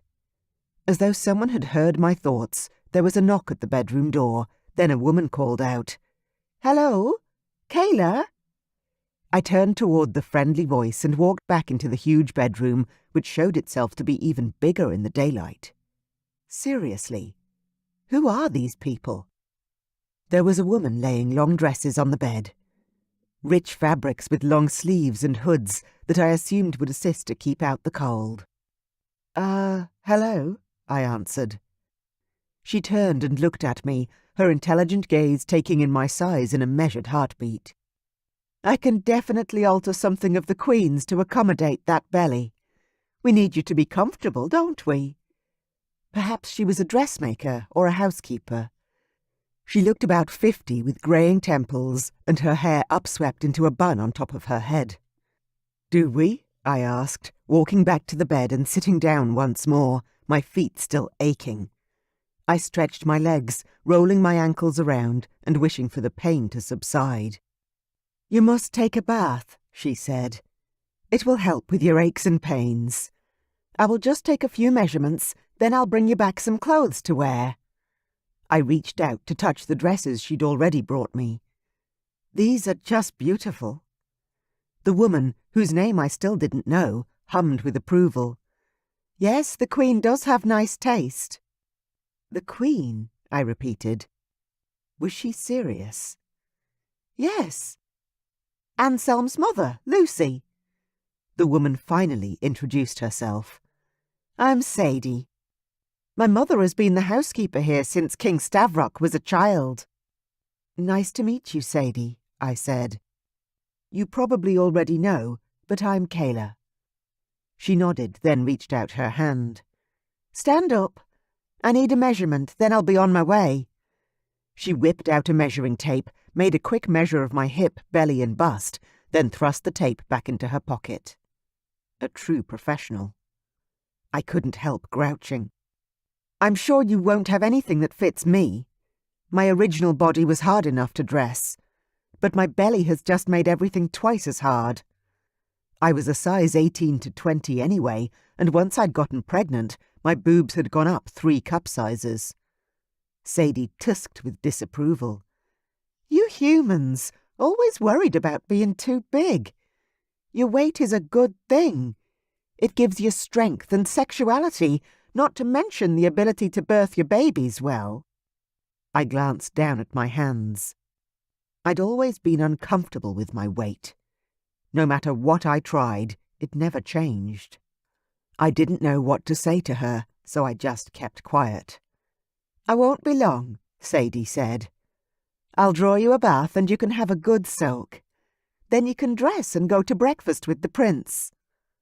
I coughed out a laugh. "The prince! I can't believe—" I covered my face with my hands. "He's a prince. A dragon prince, but still." When I dropped my arms once more, Sadie was off in the bathroom, running me a bath. I had a feeling that she mothered the prince and his sisters, something I wouldn't mind being a part of. My own mother had died when I was a teenager, and I missed her. A lot. My dad hadn't been part of my life much, so I had little family. One of the many drawbacks about being single and pregnant, I hadn't had any family to lean on. Sadie bustled back into the room and picked up one of the dresses from the bed. The one that I'd been most drawn to. The ruby red. "The Queen is buxom, much like yourself," Sadie said, with a nod at my breasts. "Don't underestimate the power of a beautiful body in keeping a dragon mate happy." I managed to smile at the well-meaning housekeeper and ran my hands over my baby bump. I didn't feel beautiful. I felt like a whale. "Won't be long." She swept out of the room. The bathroom was beginning to steam up and the running water called to me. I looked around the beautiful bathroom and sighed. What have I gotten myself into? A man who I'd slept with 8 months ago had turned up out of nowhere and swept me up, then carried me to his castle in another realm. It was like a movie, and I couldn't wrap my head around the idea that this could possibly be happening to me. Little old fat me. I shook my head and stood up, undressing for the bath. There was a long mirror on the wall, and I took a few steps toward it, grimacing at the picture that flashed back at me. My breasts were huge and grotesque now, the areola dark and stretched. My belly was gigantic, not a cute little bump like all the magazine women had. And my cellulite, I turned to the side to see my dimpled arse and thighs flash in the morning light. Damn, they were ugly. But there was no one here to see me, so I tried not to focus on how crap my appearance made me feel. Instead, I turned away from the mirror and carefully climbed into the huge bath. The warm water was like a huge hug, and I sighed as I swam over to the far side and turned over, letting myself relax into the warmth. My body was buoyed in the tub, and I floated in the bubbles, a huge feeling of relief washing over me. I lay there and enjoyed the luxury, because goodness knows when this dream was going to come to a crashing end. Chapter 7. Anselm. I slept like crap all night. I tossed and turned and ached and angered. My mate was in the castle. My mate! The woman I'd scoured the earth for was literally a few steps away, in the room next to mine. The fact that she was so close had actually given me some comfort, but regret ate at me like a disease. I could have gone back for her at any time. I could have tried to contact her after I'd left her that night. But no, I'd been too ashamed in relation to my behaviour, falling into bed with a human and not telling her who I really was. Too angry at my brother for dragging me away when I'd wanted to stay.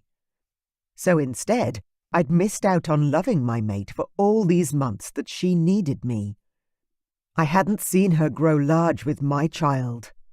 I'd been alone, and so had she. Today I would propose marriage, and we would alert my parents immediately. We could have a small ceremony in the castle straight away, which would hopefully make Kayla feel wanted and desired, even after I'd ignored her for so long. My child would be the next heir to our kingdom, and he or she deserved every possibility of happiness and security. I'd been told by Sadie this morning that she would take care of Kayla and make sure she was comfortable and dressed warmly. I hadn't even thought about her clothes or anything like that. Idiot.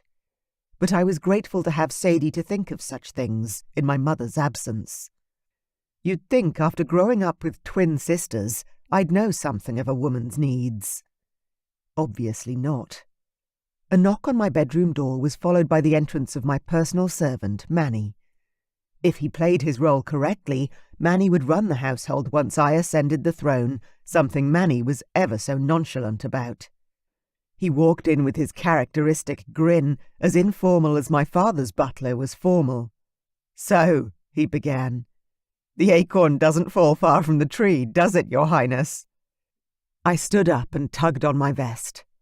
I'd dressed well today, knowing I would be proposing marriage. I didn't want to look like some sort of street urchin. "How do you mean?" Manny chuckled. "From what I've heard, King Stavrock stole Queen Lucy from the human realm when he found her.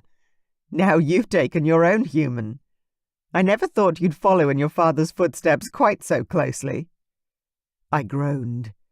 It wasn't intentional, and besides, isn't it obvious that I've seen her before?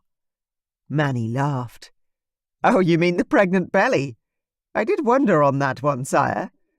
Perhaps that happened when you and your brother went gallivanting off to the human realm for a little sneaky peek." I glared at my best friend, the man who would one day be my greatest asset. "You know too much, Manny."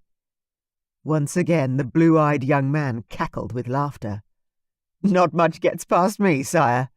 Now, I'm here with a message from Sadie, the woman who truly ran everything around here." I walked toward the door, waiting for the message. "And?" I finally inquired. "What did she say?" "She said to tell you to meet your mate for breakfast in the small dining room. Now, Kayla will be ready in a few minutes." I pushed my hair out of my eyes and nodded. It was time. Manny put his hand out and touched my shoulder, his usually Joker-like face serious for once. "Prince Anselm, I want to tell you how happy I am for you. Truly." I clapped my hand on Manny's shoulder. "Thank you, my friend." Then we both straightened, shrugging off the camaraderie we both felt at a base level. I headed out the door of my bedroom and looked both ways.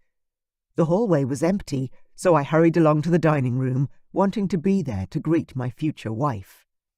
The dining room had been set for guests, with the good white tablecloth and the best silver. I couldn't help but smile at the obvious approval from the servants, already treating Kayla like the queen she was destined to be. I walked over to the fire where heat burst from the logs. I was still slightly chilled from last night's excursions. Carrying that car all the way from the human realm had drained my energy in a way I'd never experienced before. I was glad I'd done it, for my mate's sake. But I wasn't sure I could again, if I had to. When the door finally opened, I turned toward my mate, with my heart open and my expectations sky high. She was even more beautiful than I remembered. Her long dark hair cascaded over her shoulders, and her skin shone with good health. The dress they'd chosen for her suited her to perfection, hugging her large belly and accentuating her huge breasts in a way that made me want to rush over and bury my face between them. But I stayed where I was by the fire, because despite the beauty that was Kayla, she seemed unsure. Her eyes darted this way and that, as though she was expecting something, or someone, to jump out and scare her. "Good morning," I called, as I meandered toward the dining table. The servants weren't sure what you liked, so they appeared to have made everything on the menu. I'd never seen so much food on a breakfast table before.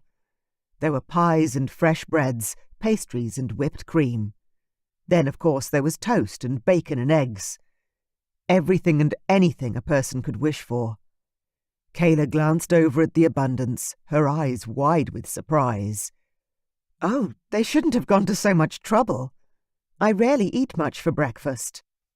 That could hardly be good for her, or the babe, but I kept my opinions to myself. "Well, sit and have a cup of tea, or some fresh juice if you like. No one will be offended if you don't eat anything." I pulled out the large dining room chair, and Kayla stared at me for a moment, then shook her head and sat down. I pushed the chair in and walked around to my spot, opposite her. "Is there something wrong?" A soft smile played at the edges of her lips. "No, it's just that you talk like you're from a medieval movie or something. And your manners are, well, they're great, but very unusual in men nowadays." I shrugged and reached for the stack of pancakes piled up next to the fresh blueberries. "It may be in human men. I was taught differently."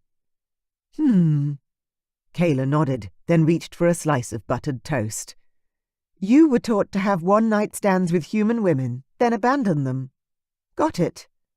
My cheeks flushed with the heat of shame. "You have no idea how ashamed I am of my behavior on that night, and since then." She shrugged, causing her breasts to bounce and draw my eye. "It doesn't matter now. What's done is done." "No, it's not," I urged her. "We can't go into the future with that hanging over our heads. I have to explain to you why I behaved that way." Kayla reached for the bottle of freshly squeezed juice. "Go for it." I clenched my jaw tight, then slowly released it. I should have been practicing this speech. Instead, I'd spent the night angry and alone. Now was not the time for regrets. I had to explain. I took a deep breath and said, "I mentioned last night about fated mates, did I not?" She shook her head. "No, you said I was your mate, or something. I was a little distracted by the whole dragon thing." I tried to smile at her, but my face was tight. "Yes, you are my mate, my fated mate.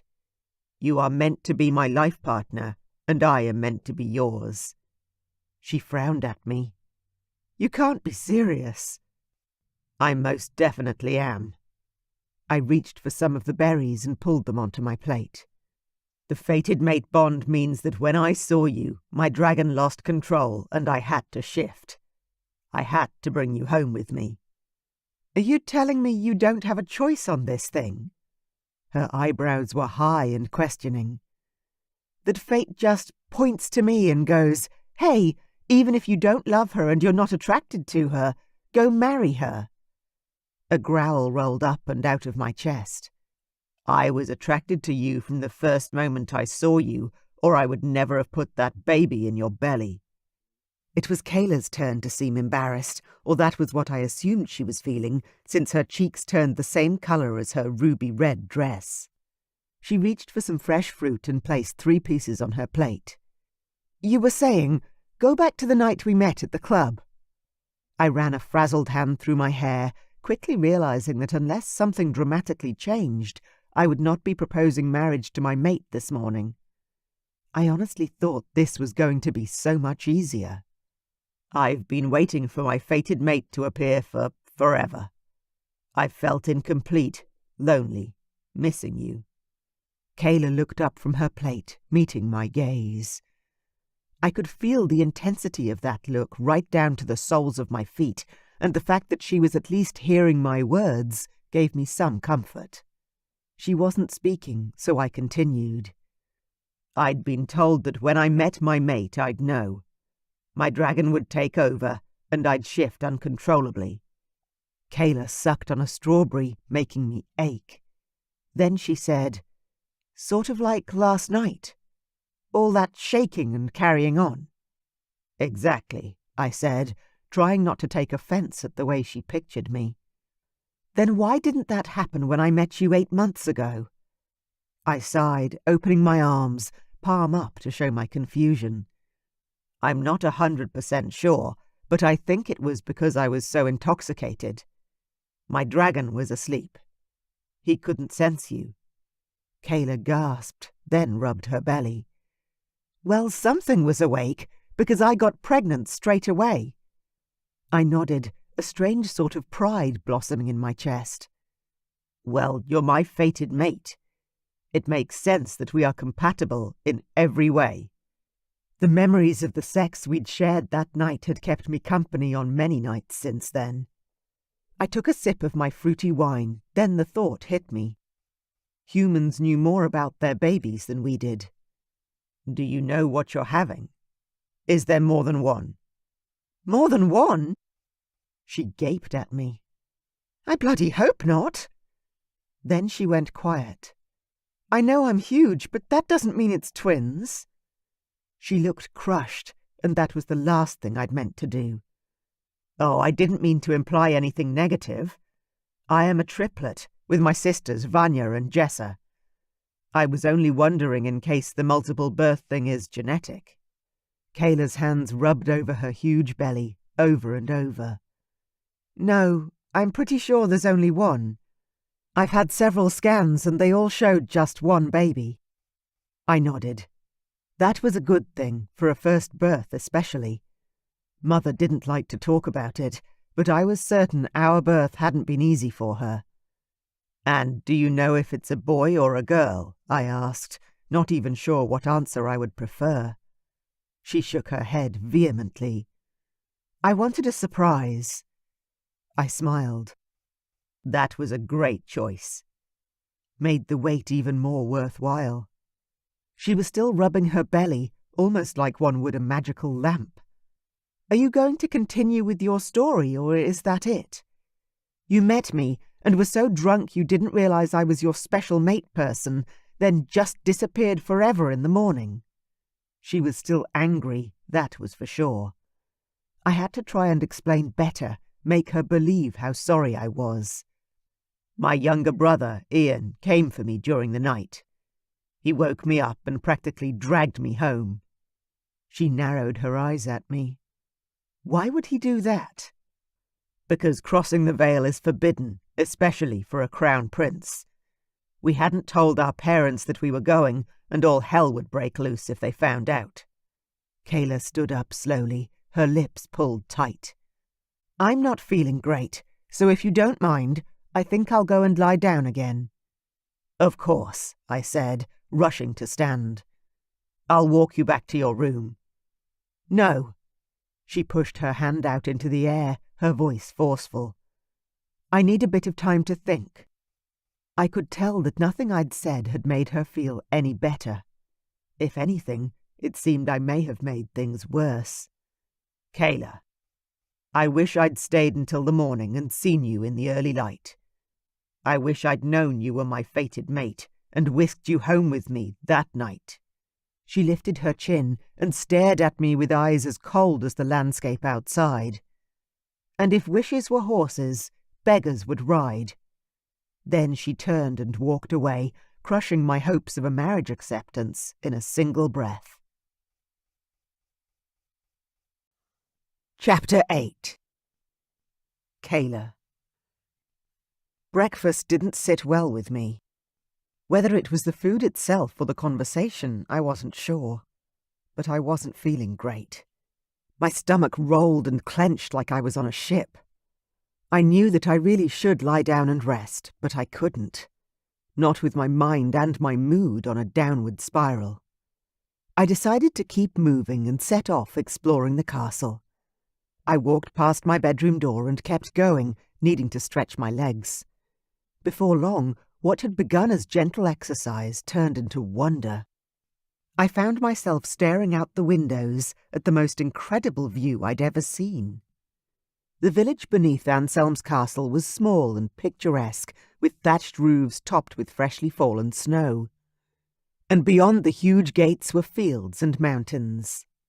That's where my poor car still was, in one of those fields, probably frozen beyond repair. As I pressed my palm flat against the window pane, the glass was cold to the touch. I'd never survive if I went out there alone. Even if I could escape Anselm and this strange dream I was in, Where would I go? The baby rolled and kicked out beneath my ribs, and I rubbed him or her through the thick winter dress. It's okay, sweetheart. We'll find a way home, and soon. I can't give birth to you here. It's not safe.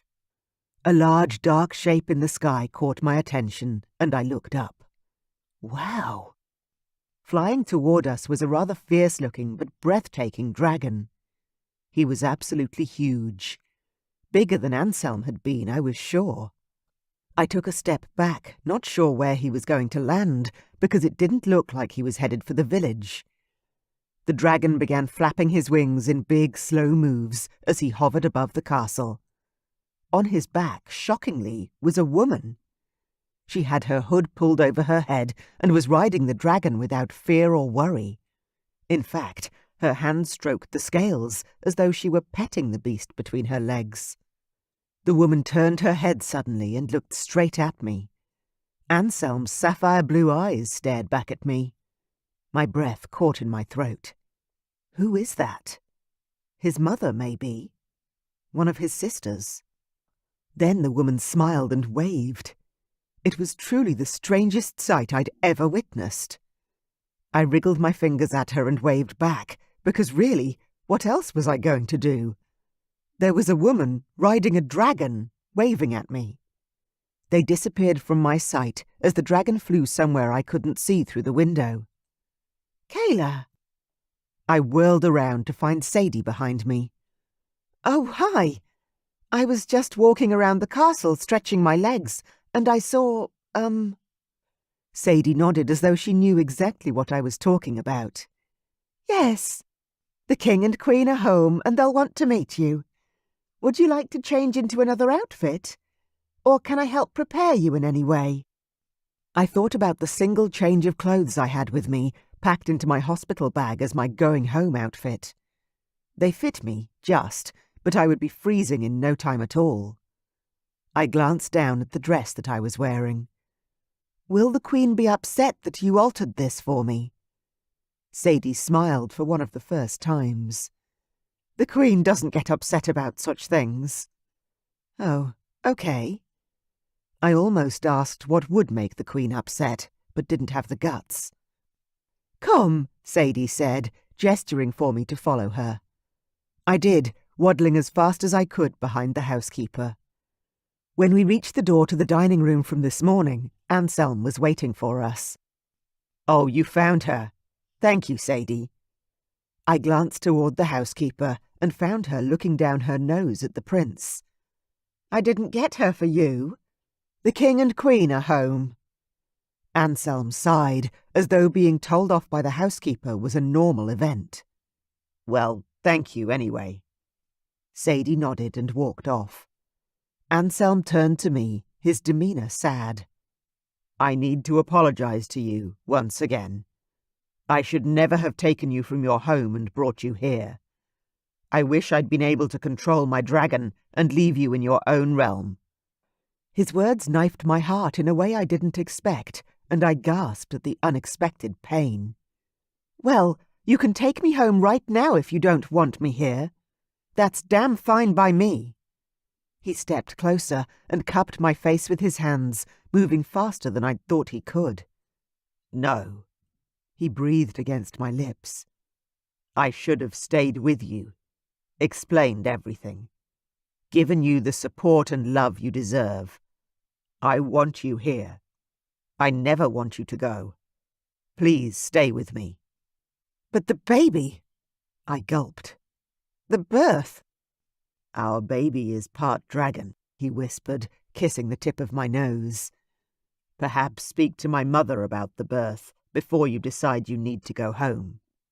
I nodded, because his words made sense, and his closeness was sending my whole body into shivers of delight.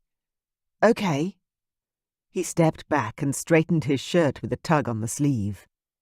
I'm sorry to have to introduce you to my parents like this. I would have preferred another way. What way? I asked, even as he took my elbow and turned me toward the double-door entry. As my fiancé. He proceeded to pull me forward. I pulled him back as hard as I could. You can't just drop a bombshell on me like that, then waltz me in to meet royalty. One side of Anselm's sexy mouth curled up. Ah, I'm royalty too. Not in my book, you're not. You're just mine. I whacked him in the chest. You know what I mean, so explain. What are you talking about? Anselm tilted his head, as though I should know the answer to the question. I crossed my arms over my chest and glared at him. Explain it to me. Slowly. So I can check that I understand, because I'm almost certain I didn't hear you right. I couldn't have. Surely. You're my fated mate, he said, as though it were a fact. I want to marry you and have our children grow up here, in the castle, and— Hang on a minute, I said, uncrossing my arms and putting a hand out in front of me, as though that would actually stop him from saying all these things. You expect me to stay here? Not just for today, but forever. I couldn't believe he thought I should just leave my whole life behind and stay here in this frozen palace. Who was I? Elsa? I had friends. I had a job. What about my house? He reached into his pocket and pulled out a navy blue ring box. My heart leapt in my chest and anxiety shot through my veins. No. When he opened the box to display the most beautiful diamond and emerald ring I'd ever seen, I couldn't help but gawk at it. If you married me, Anselm said, there is nothing I wouldn't give you. What about your heart? Is that mine too, or have you given it to someone else already? Before I could even think of an answer, Anselm tilted his head to the side, snapped the box shut, and slid it back into his pocket. Someone's coming. The double doors in front of us flew open with a loud bang, and the biggest man I'd ever seen in real life stood before us. What's taking you two so long? He was handsome for a man who had to be in his 60s. Even with greying hair and wrinkles, I could see the resemblance to Anselm. Your Highness, I said, dropping into a pathetic curtsy. I'd never met royalty before, so I hadn't exactly practiced such an awkward move. Not to mention the fact that I was almost 9 months pregnant and as graceful as an elephant. The king had obviously just noticed my belly because he began to stutter. You're, how? Anselm? I glanced up at the man at my side. I wasn't answering that one. Could we go in, Dad? I'm sure Mom would like to hear the story too. The king practically cackled with laughter. Hell yes, she will. Come on in. I wasn't sure I wanted to go into the dining room again. Intimidation was setting in, hard and fast. These men were royals, and they were bloody huge. How was I meant to keep my cool and not embarrass myself? Come on, Kayla, Anselm said, taking my hand and drawing me with him into the room. It's going to be all right. The woman waiting for us had a huge beaming smile on her face, and I was surprised to find her to be short and plump like me. She walked over and extended her hand. Hi, Kayla. I'm Lucy. I bobbed a little curtsy as I shook her hand. I'm sorry. I'm not sure what I meant to say or do. Lucy smiled and twisted her fingers around so that she was now holding my hand. Then she tugged me over to the couch closest to the fire. You're meant to relax and put your feet up. How far along are you? 39 weeks, I answered, my hand going protectively to my belly. The Queen stopped and stared at me. And you flew through the veil? Well, not the way you did, I said. Not on Anselm's back or anything like that. The Queen turned to her son. Her smile was gone. Explain. Now. We all sat down, Lucy and I on one couch, and Anselm and his father on the other. By the time he was done explaining how we'd gotten to this exact moment in time, there was a heavy silence on the room. The moment the Queen turned toward me, the silence ended. Kayla, you poor thing! You must be beside yourself. Is there anyone we should contact or call? Parents? Friends? Will anyone be missing you? Hot tears blurred my vision before I swiped them away. It had been so long since anyone had mothered me, I'd forgotten how good it felt. No, I'm on leave from my job, and my mom's gone. There's no one that will miss me. Not for a few days, anyway. Not for a lot longer than that. Lucy squeezed my hand. We need to get you an appointment with our doctor.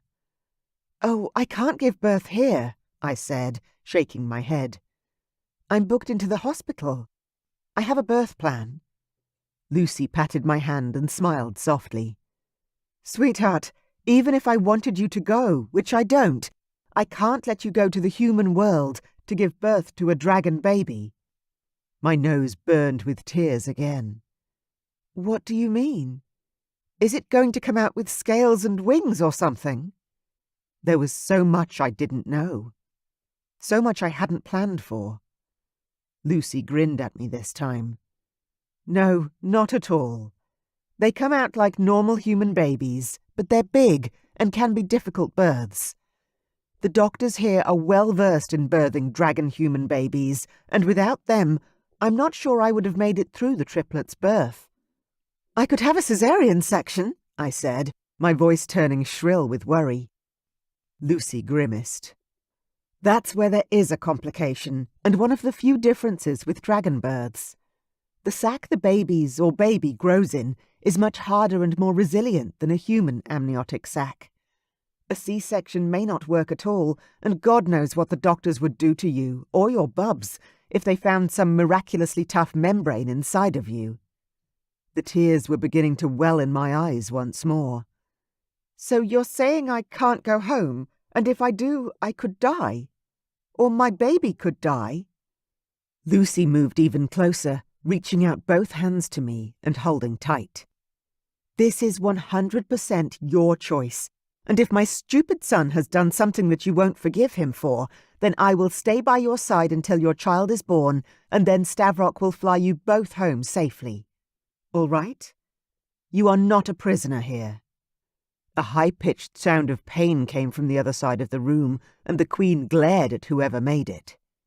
I didn't look away from Lucy's face. I was barely keeping it together as it was. Lucy snapped at whoever she was glaring at. You're the only one that can fix this. Not me. My job is to keep this girl and my grandchild safe. I hiccuped, then covered my mouth with my hand. Your grandchild? You would be the only ones. My mom's gone, and my father has been out of my life for over 20 years. Well, we are in, Lucy grinned. 100%. Aren't we, Stavrock? The huge Dragon King walked over and sat behind his smaller wife, his face solemn. Definitely. I don't know what's happened between you and Anselm, and I pray to the gods that you sort it out and stay here as part of our family. But if you don't, I hope you would allow us to be a part of your child's life. The amount of emotion and support being shown in this moment brought a sob to my throat. I wanted to tell them yes, that of course I'd have them in my baby's life. To have such doting, wonderful grandparents would be amazing. But the words stuck in my throat, and when I tried to speak, tears coursed down my face. So instead I nodded and tried to smile through the tears. I couldn't do their kindness justice at the moment, but once I could talk again, I would. Anselm suddenly stood up, and I glanced over to his couch, only to watch him walk out of the room, the doors shutting loudly behind him. I stared after him, the baby kicking out and rolling about, in response to the sound of my heart breaking once more. Chapter 9. Anselm. My parents were giving Kayla every excuse to leave our realm and cut me completely out of my child's life. Here I was, wanting my mate to stand by my side as my queen, to marry me and reign with me through all the years of our lives, and my mother was offering to take her home any time she wanted to. I could scream with the fury of it all. I marched down the hall, heading to the closest balcony so I could fly off some of the anger rolling through me. When I reached the door, I began to strip off the clothes I'd only donned an hour ago. A servant ran up to grab the garments from me. "Thank you, Cecile," I managed to grunt out, the manners that had been instilled in me since birth forcing me to speak through my anger. By the time I was done undressing, my father had caught up with me. "Where the hell do you think you're going?" I opened the door, ignoring my father, and walking out onto the snow-covered balcony. The king, of course, followed me. He wasn't one to be ignored. Never had been. "Anselm, I love you, but mark my words, if you don't talk to me, you'll regret it." My shifter was already leaping into my skin. But I gave it one more attempt to appease my father. I turned and garbled out the only words I could say through my teeth that were rapidly becoming those of my dragon. "Dad, I can't. I need to fly. We talk. When? Back." My father nodded, an understanding settling into his eyes. He stepped back as my dragon took full control of my body. I didn't waste any more time. I dove off the side of the castle and flew toward the town, twisting my body at the last minute to soar up over the front gates. Kayla's car lay beneath me in the field, exactly where we'd left it. Memories assailed my mind. Ones I'd blocked out 8 months ago. The night I'd met Kayla had been a sad one. I'd convinced myself that my mate was just over the veil, like so many kings before me. Ian and I had gotten a few whiskies into us one night and decided to go and check out the human world. It had been against the law, but we'd decided to actively defy our father and just go. What was the worst thing that could happen? I'd been at the tiny town over the border for only a few hours when my senses had been so overwhelmed by the people and the noise I'd wanted to go home. Instead, I'd begun to drink their strange alcohol and drink heavily. I walked the streets looking for my mate, certain that fate would let me fall over her. By the time I'd found the human bar packed full of women, I was lost. Kayla had found me and begun a conversation. She'd been lovely from the very start. Friendly, worried about me being so far from home and not knowing anyone. Her affection had soothed my soul, and her beautiful face gave my desire wings. I hadn't known she was my fated mate. My dragon had not been awake, nor paying any attention to where I was, or who I was with. Looking back over that night, there were signs, of course. Ones I'd ignored. The irrefutable attraction when I hadn't wanted any other woman in the whole place. The tingle in my skin when she'd touched me, then later when we'd been in bed together, how right the whole night had all felt. Feelings that I'd ignored and tossed aside ever since. Throughout the night, Kayla and I had shared far too many wines, and when she'd asked me if I wanted to come back to her place, I'd jumped at the chance to push away the loneliness for a few hours. What I'd assumed would be a relatively quick, cold encounter had been anything but. Kayla had kissed me like she'd been searching for me all of her life. Long, endless kisses, filled with passion and longing. The lovemaking itself had been slow, but full of desire. Each gasp and touch had been better than the last. My lack of forethought with protection could be put down to my drunken state, but really, I'd wanted to be as close to her as possible, with no barrier between us. When my brother had come for me during the night, I hadn't wanted to leave. Kayla's big, luscious body had been so warm and beautiful, part of me had wanted to stay with her forever.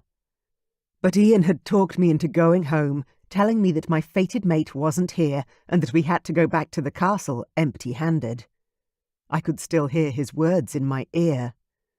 "Dad's going to eat us for breakfast if we don't get out of here now." My God, did I regret that choice now?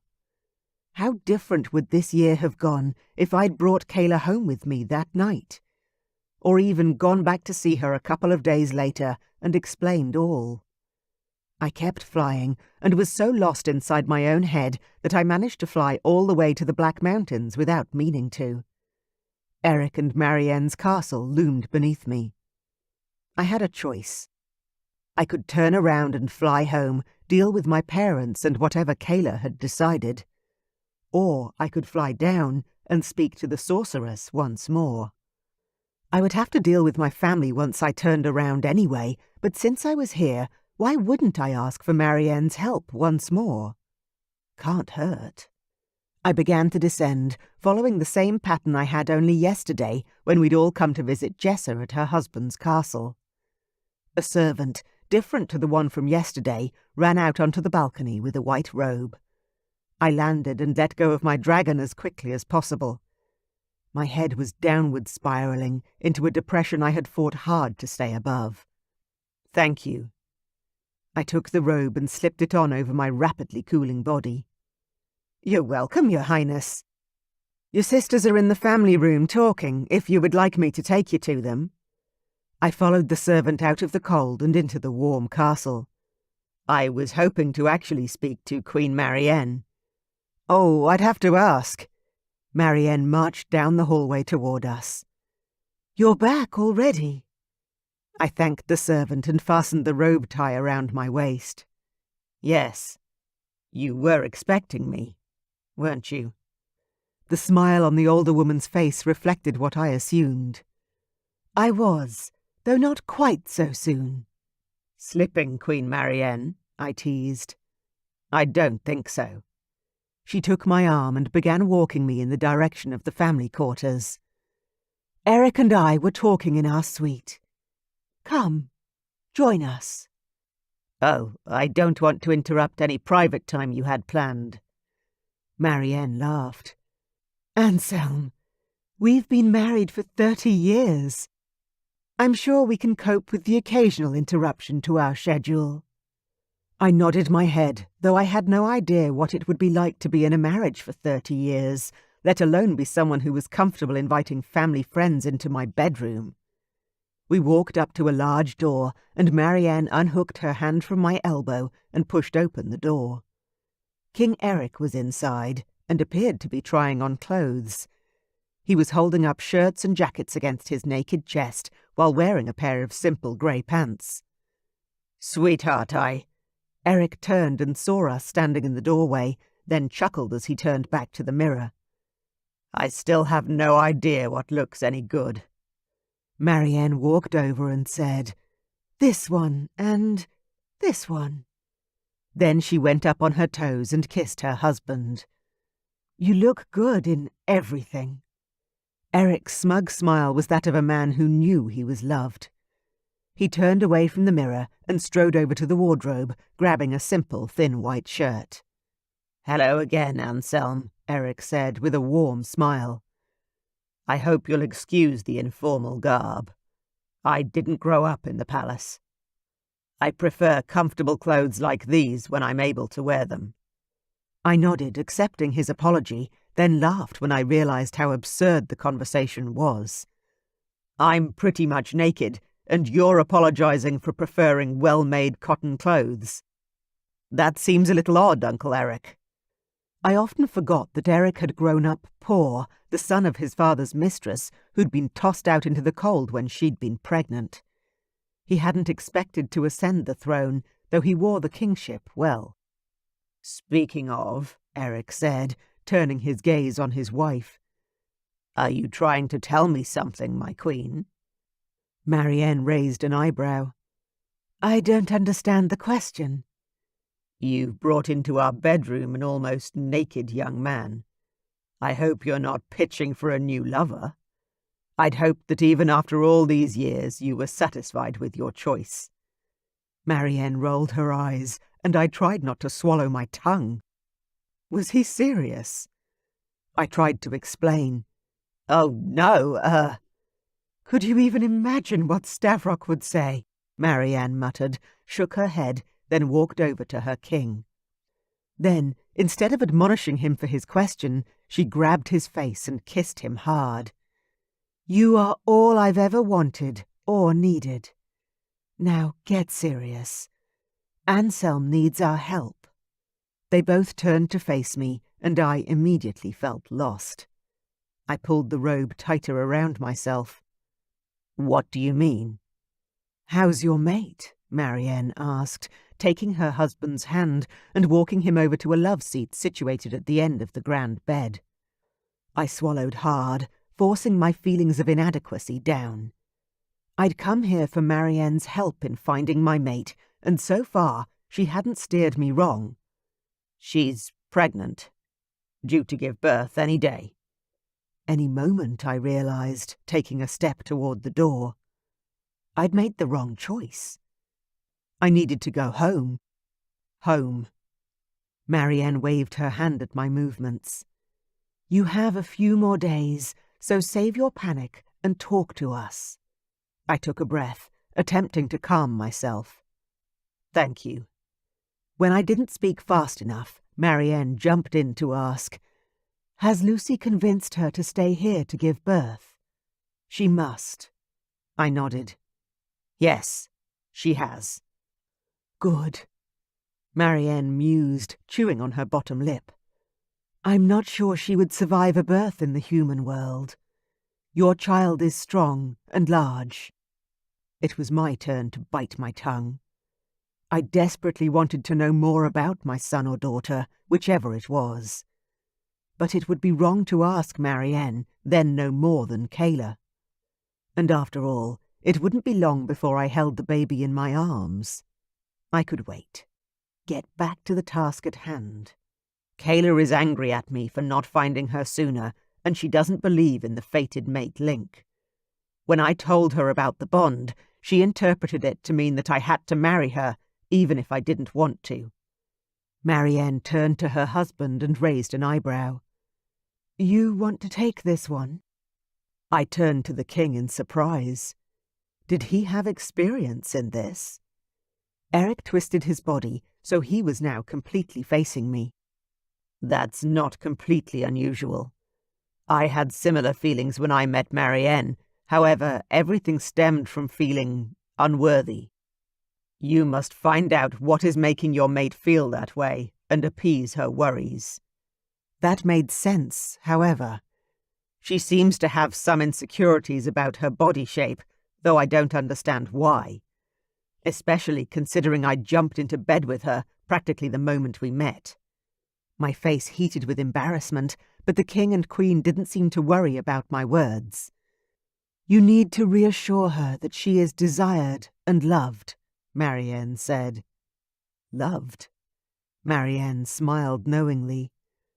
Oh, you haven't spoken of love yet. I know it is early. You haven't spent a lot of time together yet, so you may need to wait until the love has grown between you. When enough time has passed. But she will need to know that you are with her because you chose it, not because you are being forced. I'm not being forced, I said, the words sounding repetitive, and yet I couldn't stop myself from uttering them. Marianne chuckled. Oh, I know that. I've been dreaming of Kayla for months and wasn't sure who she was set to marry, but I knew she was meant for this world. I was grateful to you when you came here yesterday and asked for the reading. I slept like a baby last night, knowing you had found her. I'm not sure what to do exactly, I told them. My parents have offered to take her home after the baby is born, to separate her from me. Eric's face was serious now, his forehead creased with lines. Then you must convince her to stay, Anselm. Your future happiness and that of your kingdom lies in your ability to convince Kayla that you love her. Because I can tell you, without her, you will be lost. Chapter 10. Anselm. After my illuminating conversation with the King and Queen of the Black Mountains, I took to the sky once more. They were right. I had no choice but to fight for the woman who was the key to my future happiness. When I landed on the rooftop of my parents' castle, a servant rushed out with a cloak, closely followed by my father. His face was ashen. What's happened? I asked, pulling the cloak on and running for the door. Please, please let Kayla and the baby be okay.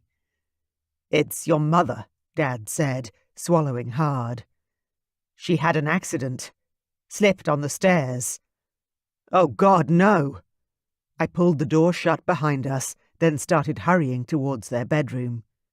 She isn't there. Dad stopped in the middle of the hallway. The doctor. He said she's...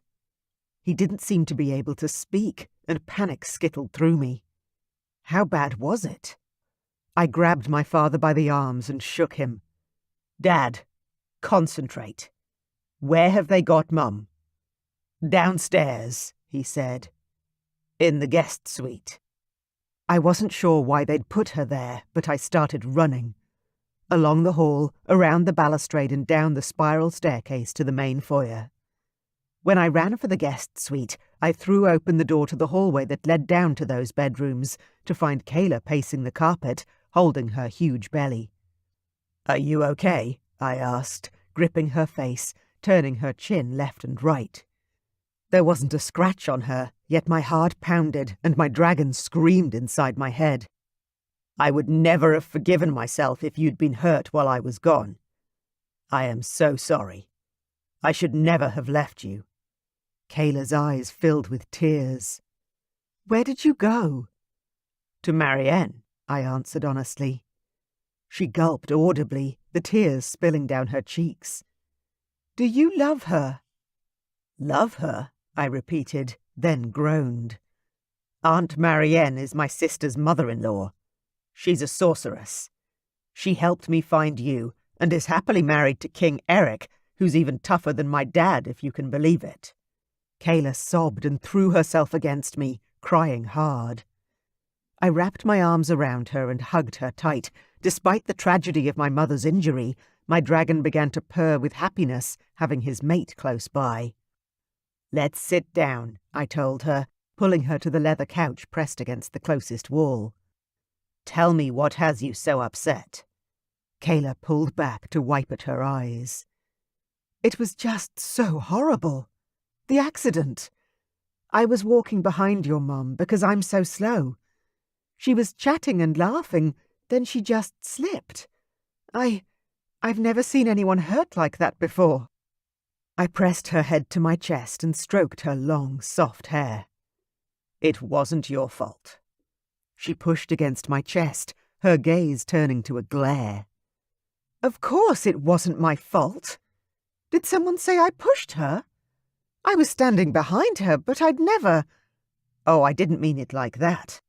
I tried to reassure her. No one said that, but you were just so upset. Kayla got to her feet, her tears dried and her red eyes flashing with anger.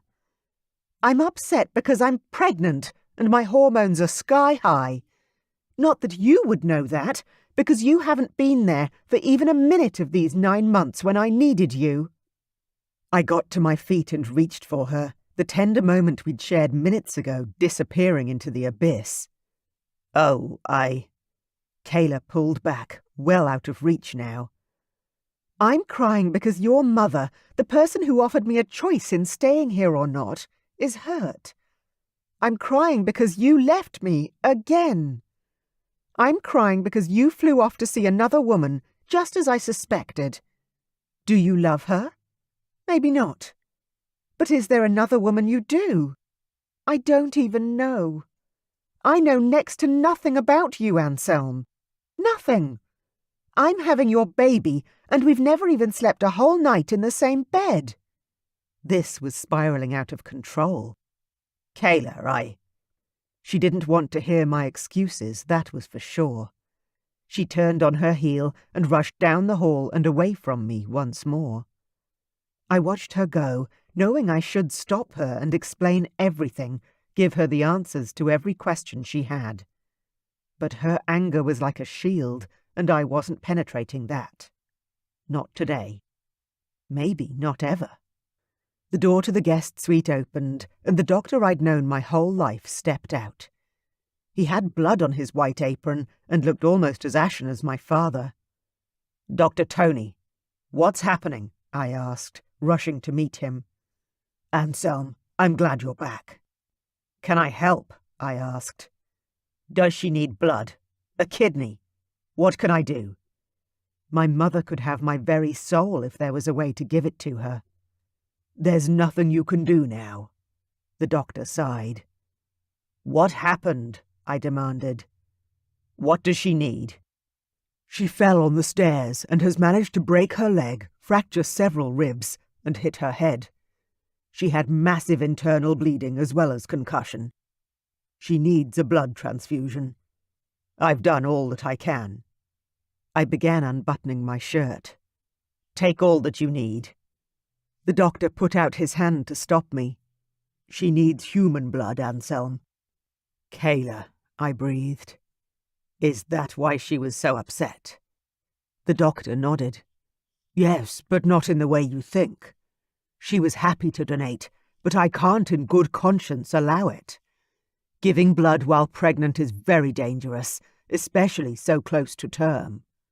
So she couldn't give my mother the blood she needed." "Then what can we do?" "The king has sent a message to the Winter Kingdom, hoping one of King Damon's sisters-in-law can help. Otherwise, we need to cross the veil and find a donor." "Okay." I nodded, digesting all the information, staying calm despite the desperation of the situation. "I need to find Kayla. Will you call for me if I can do anything?" "Of course, Your Highness." The doctor bowed his head. I clapped the doctor on the shoulder and headed back to my mate. She'd locked herself in my sister's room and wouldn't come out. "Kayla, please let me in so I can talk to you." "No, Anselm. Go away." I turned my back on the door and pressed my spine against it. We needed to talk, but if she wouldn't listen, or perhaps she would. I slid down the door until I was sitting on the plush carpet at my feet. I smiled as I ran my hand over the surface. I'd forgotten how soft the carpet is out here. We used to roll around and play on the floor so often as children. But it's been forever since I just sat here on it. Life got serious and busy. Kayla didn't respond, but she was quiet, and I wondered if she could hear me even though she didn't want to. I kept talking, hoping she was listening and that I would say something that might break through the wall. "I'm just going to talk, okay? Feel free to throw out a question if you have any." Silence echoed back, though I could hear her breathing as though she was closer. I imagined her sitting on the carpet on the other side of the door, stroking her belly in that way she had while she was agitated. I closed my eyes and started to talk. "I had a good childhood, especially considering my bloodlines. I'm my father's heir, after all. Born first, oldest son, and all that. Most other princes get their asses kicked by their dads. Gotta stay in line and all that. Not my parents. My mother is human, as you know, so super affectionate. Over the top, actually. She softens my father, makes him more human if that's possible. Like, he's still hard, and tough, and relentless, but he's fair. He's my father first, then the king. His family comes first, and that's rare in a ruler. And I'm grateful. I want to be that way. With my kids. With our son or daughter. If you'll allow me." I let that sink in, and when no questions came, I continued. "You asked me if I loved someone else," I said, softly, slowly. Hopefully she was listening.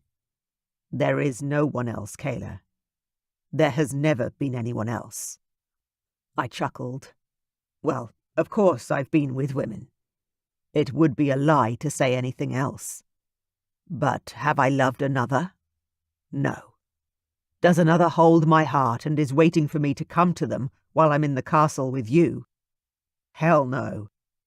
I've been waiting for my fated mate my whole life." A second later I fell backward, landing flat on my back on the carpet inside Kayla's room, staring up at her big pregnant belly. Hi." She walked over to the bed. "You can come in. Keep talking." I rolled to my feet and shut the door. "Thank you." Jessa's room had a few large chairs, so I chose the one closest to Kayla and sat down. "Did you hear everything I said?" Or do I need to repeat anything? Kayla crossed her arms over her chest. You were saying that you don't have a girlfriend or lover. I was saying that I've waited my whole life for you, Kayla. She wasn't looking at me. Instead, she stared at her hands in her lap. I took a leap of faith and stood up, then walked over to the bed. I sat down beside her and slid my hand into hers. I mean it. She held my hand but didn't look up. Then she whispered, You're just saying that. I reached for her face, cupping her cheek and drawing her face up to mine. Look at me, Kayla. She turned her face up to mine, and the vulnerability I saw in her eyes took my breath away. I wished I could say I already loved her, but Marianne was right. I needed to take the time to show her first. I want you, I said, my throat thick with emotion. I want you to stay here with me so we can get to know one another properly. Be my partner, my lover, my wife. Be whatever you want in this world. But please don't leave me. Kayla nodded softly, but I could tell that sadness still ran through her. You still don't believe I want you, do you? She shook her head. No. You're here because Marianne told you that I was your mate. Not because you felt anything for me that night, or even feel anything now. I hadn't told her about Marianne, which meant my mother probably had. There was only one way to show her how much I wanted her. You don't believe me? I asked with a smile. Then allow me to prove it. I pulled her toward me and dropped my head, pressing my mouth against her lips and losing myself in the process.